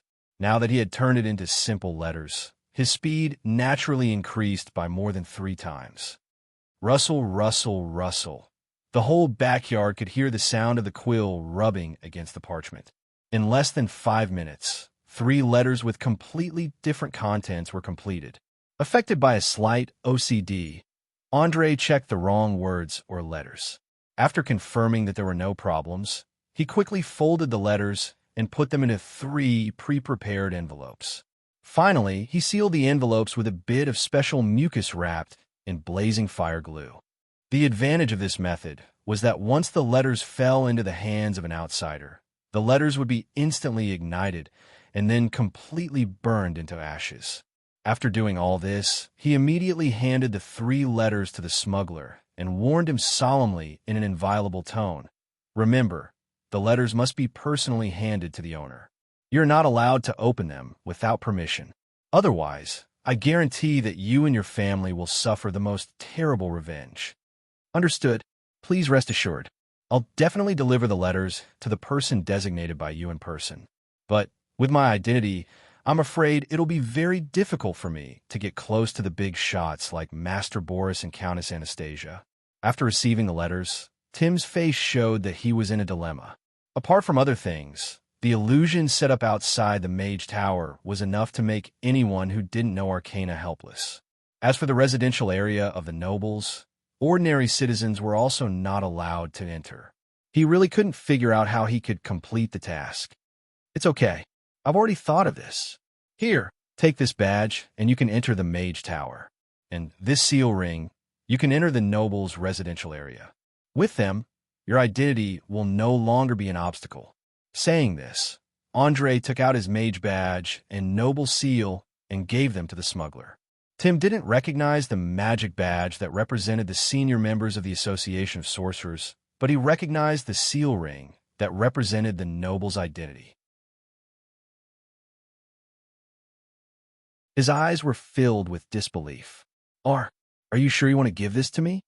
He was a bit tongue-tied, and he stammered. In the South, many city-states could tell whether a person was a noble or not by using a well-made seal ring. This meant that if Tim were to run away with this ring, he would definitely be able to swindle people a little further away from Lynn City. He could not understand at all why the other party dared to give him such an important thing. I'm very sure. Take it all. Andre waved his hand carelessly. To him, the so-called seal ring that represented the noble's identity was worthless. If he lost it, he could just make another one. The magic badge, on the other hand, was a tool for tracking. If this smuggler gave up on any evil thoughts, he would be able to use this badge that he had worn for a long time to find his whereabouts after he regained his spellcasting ability. As a transmigrator who hid countless secrets, Andre would never completely trust a person. He always liked to have more than one backup plan for everything, just in case he couldn't come up with a countermeasure in the event of an accident. However, he still didn't know that his secrets were no longer secrets in the eyes of some people. Even his every move was being watched by them.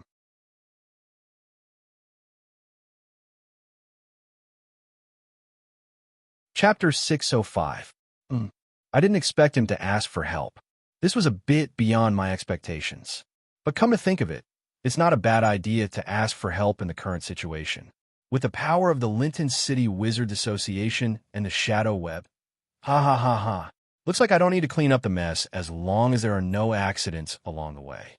Although he gives off a cautious feeling, I can't help but praise him.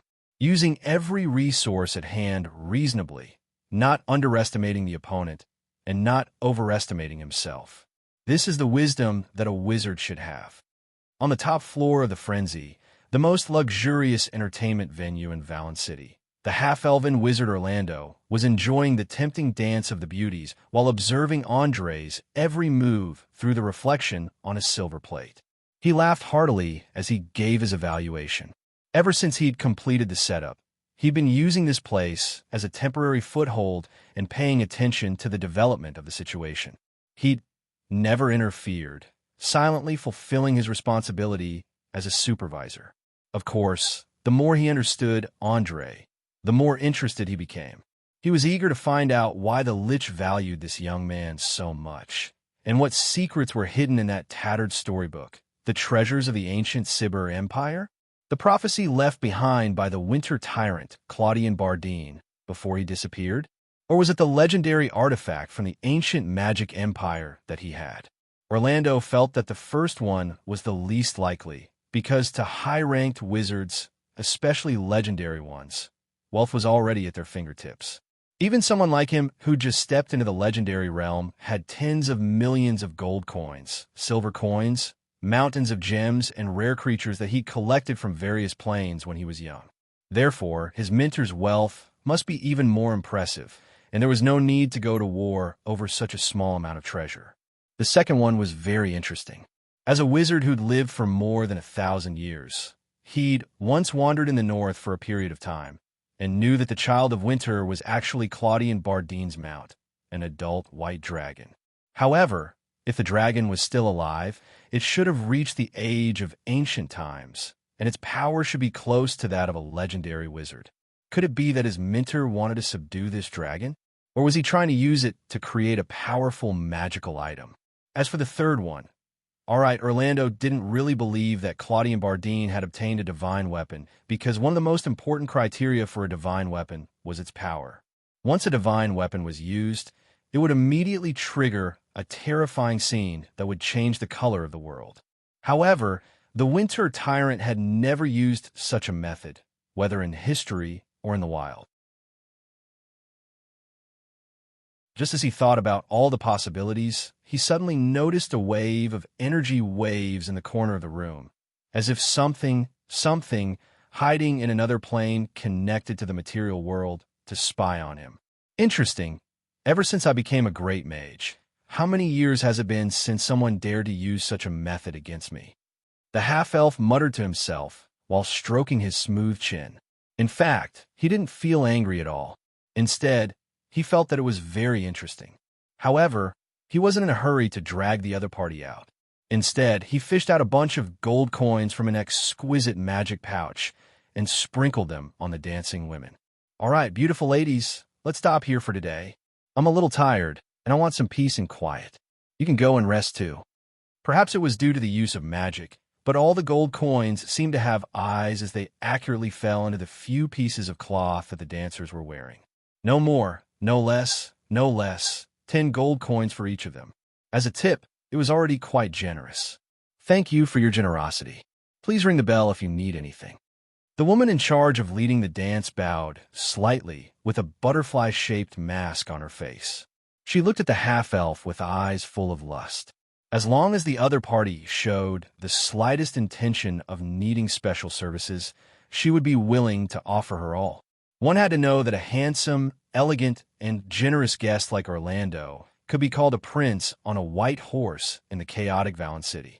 There wasn't a woman who wouldn't be moved after seeing him. But it was a pity that this Prince Charming didn't seem to be in the mood to flirt with women. He merely waved his hand politely, as if he didn't notice the dancing women's gazes that were about to pounce on him and swallow him whole. Seeing how unromantic the other party was, the ladies could only sigh inwardly and leave the room reluctantly. They clearly didn't know that this seemingly young and handsome half-elf had lived for countless years and had tasted many beauties from various races. How could he be so easily tempted? Watching the last girl leave and close the door, Orlando couldn't help but shake his head and sigh. Human women are indeed much more passionate and unrestrained than elves. If it weren't for someone peeping from the side, I would really want to have a deep conversation with them. Don't you think so, my dear voyeur? Saying that, he suddenly turned around and stared at the rightmost corner of the room. You actually discover my existence. How is that possible? A woman's voice echoed in the air. Although she hadn't revealed herself, there was no doubt that it confirmed the half-elf's judgment. Why is it impossible? I've seen too many individuals with magical abilities, and at the same time, I've also seen all kinds of bloodline powers. It's not rare to see a skill like yours that allows you to freely travel to another plane of existence. Many powerful bandits can even do that. Come out, strange voyeur. Let's have an honest talk. Don't try to escape, and don't force me to use violence to catch you. After that, Orlando raised his hand and snapped his fingers. An energy invisible to the naked eye instantly isolated the entire room from the outside world. Any teleportation, space jump, plane travel, and other spells were all ineffective. It could be said that he had imprisoned the other party in the crevice between planes of existence. Other than showing himself, there was no other way out. Shortly after, a wisp of black smoke appeared out of thin air in the right corner. It was as if it had a life of its own as it became denser and denser. Finally, it slowly formed the shape of a woman. After a short minute, the shadow finally condensed into a physical body. She wore a tight black leather armor, a gray cloak, and a unique magical ring on her finger. She was Loretta Botons's right-hand woman, the female scorpion.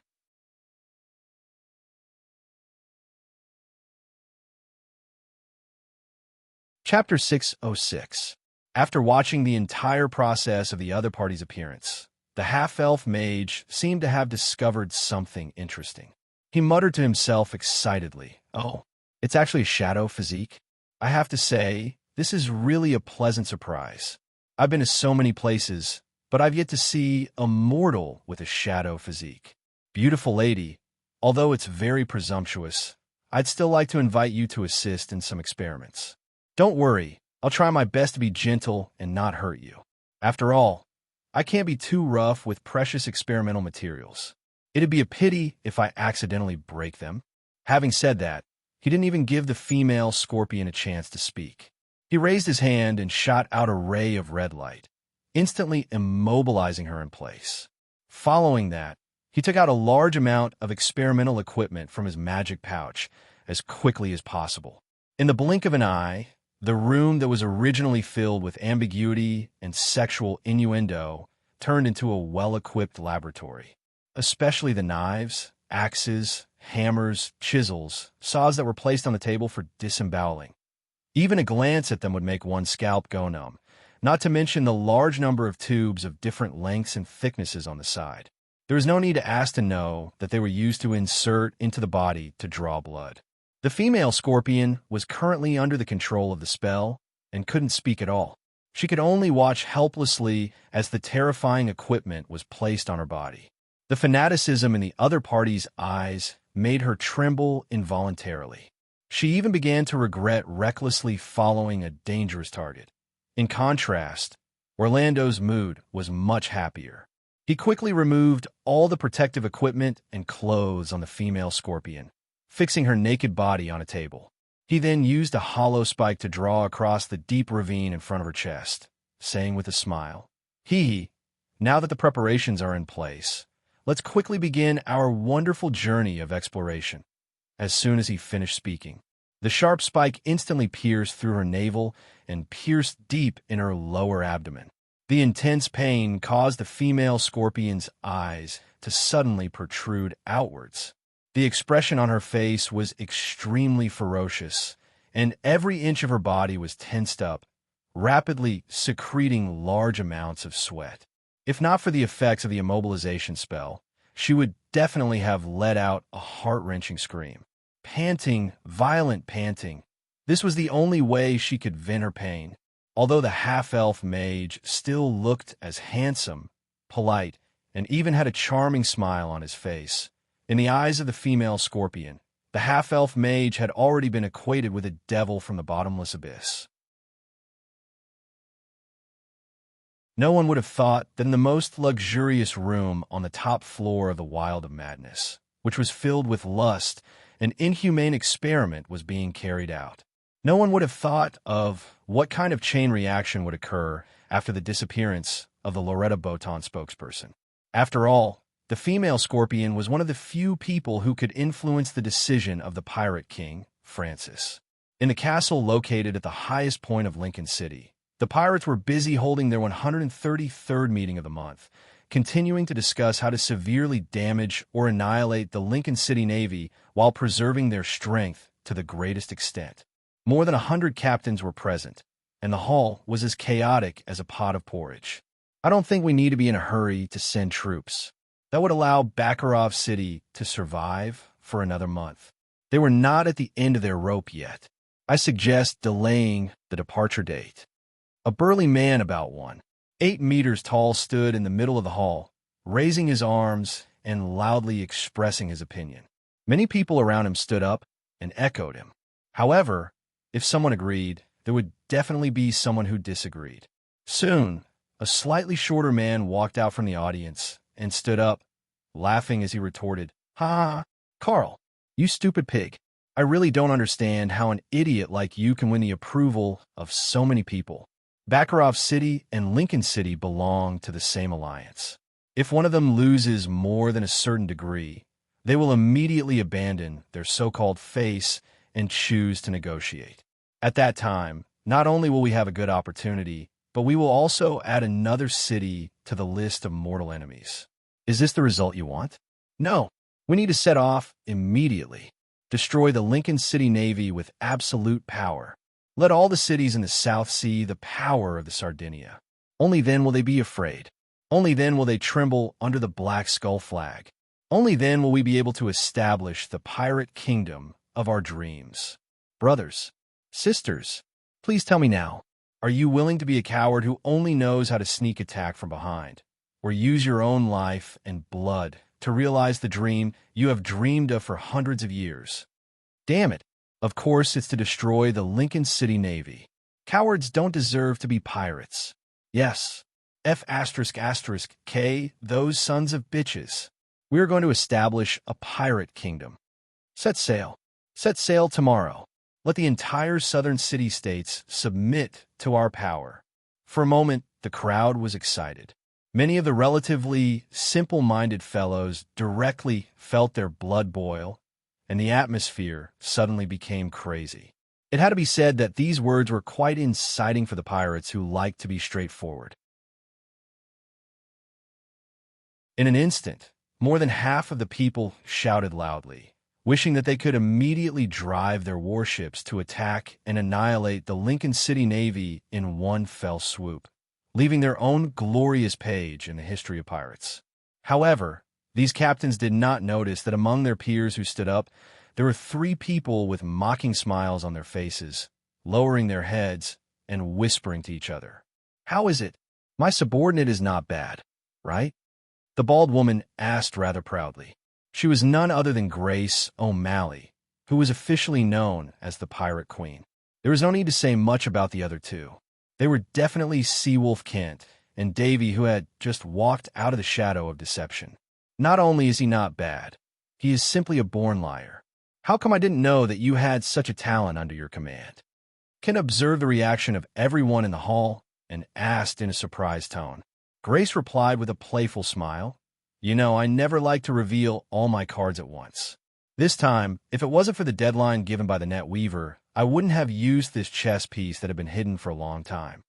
So our mission has been completed." Looking at the reactions of these captains, I believe that even the Pirate King can't stop the boiling blood in their bodies. "We should be able to give the net weaver a satisfactory answer tonight," Davy said as he carefully glanced at his allies beside him. Ever since he was played by the succubus, his status had plummeted. Now, he didn't even dare to speak to Grace and Kent in an equal tone. He was completely dependent on others to live. If it wasn't for the fact that he still had a lot of resources in his hands, he would have been an abandoned chess piece long ago.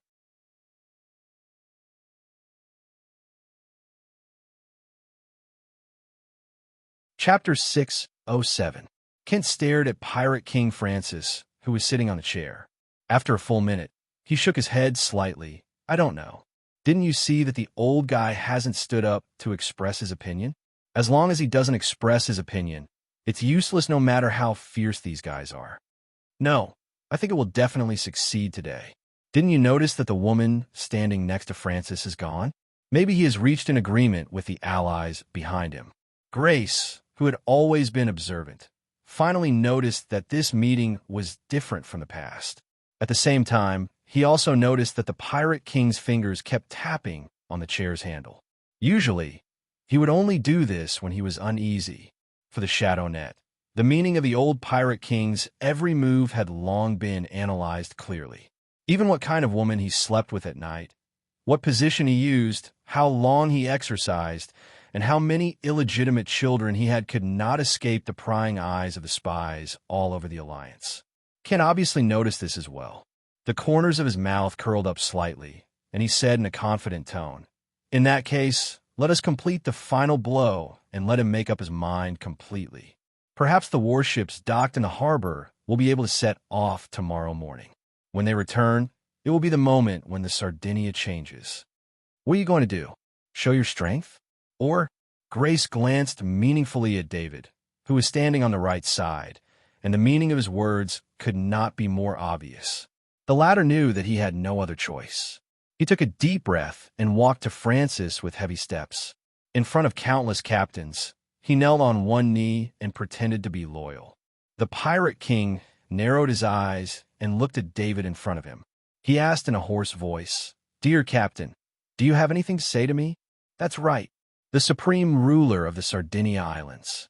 The great Pirate King. It has been a long time since the summons was issued. Everyone has been arguing all day long. They need your guidance. They need your decision. Please don't hesitate anymore. Show the courage of a king. Listen, how many captains are willing to give up their lives for the original ideal? How many brothers and sisters are boiling with blood? Isn't that enough? This is an opportunity given to us by the goddess of luck, a blessing from the god of war, a sign of the goddess of seas' favor. Please don't let it slip from our hands. It's time for you to make a choice. David's powerful voice echoed in the hall. The noisy crowd gradually quieted down and turned their attention to him. Looking at the passionate eyes, Francis knew that he could not delay any longer. Otherwise, when the passion died down, many people would start to feel disappointed. By then, not to mention starting a large-scale naval war, even his own position might become unstable. He slowly stood up from his chair and helped David up. Then, he patted David's shoulder affectionately. "Dear Captain, I can understand your urgency at this moment, and I can also understand the loyalty of everyone here to the Alliance.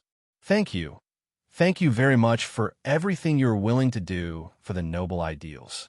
But this battle is too important for us, so important that we can't afford to make any mistakes, so we have to be extra careful. These days, I have been listening to all kinds of opinions and speculating about possible unexpected situations.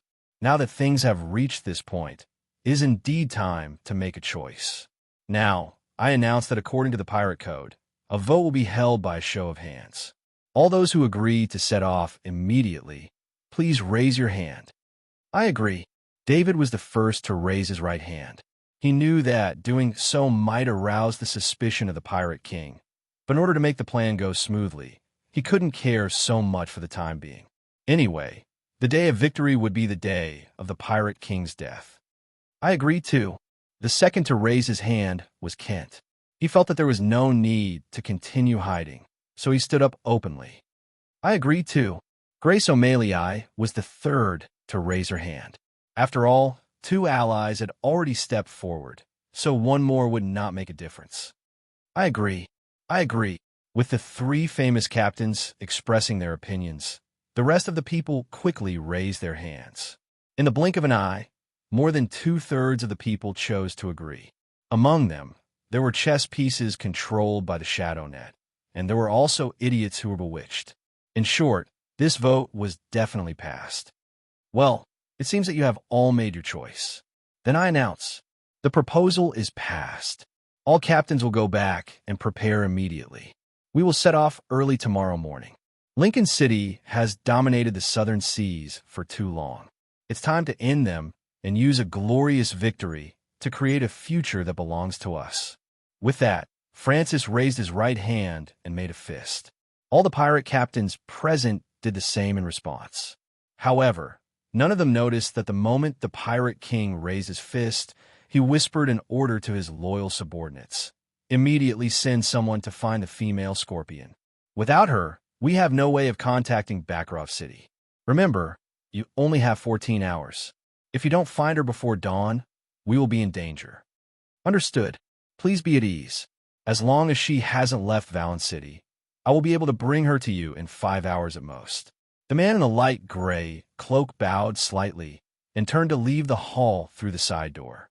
Seeing his trusted subordinate disappear, Francis let out a sigh of relief and continued to raise his arms at the pirate captains. "For the upcoming victory, I think we should have a good time tonight. Come, I've already prepared the best wine and delicacies. Of course, there's also your favorite hot song and dance. Sing to your heart's content. Dance. Perhaps many of us will die in this battle, but their sacrifice will be exchanged for a better tomorrow. We are pirates. Free pirates. Pirates who enjoy themselves in the nick of time." As soon as he finished speaking, a large group of women who only use translucent gauze to cover the important parts of their bodies broke through the door. Some of them sang and danced, while others brought food and alcohol, immediately raising the atmosphere to its peak. "Long live the pirates! Long live the pirates! The future belongs to us." Under the stimulation of sex and alcohol, the pirate captains quickly became deranged. There were even some shameless fellows who directly grabbed a woman and started doing it in front of everyone. The scene was a complete mess. Hee hee, looks like we can deliver a piece of good news to the web weaver tonight. Kent laughed as he talked to himself and drained his wine cup in one gulp. You're tuning into the Warrior Lore YouTube channel. Don't forget to subscribe and join us on this journey to catch the most captivating stories.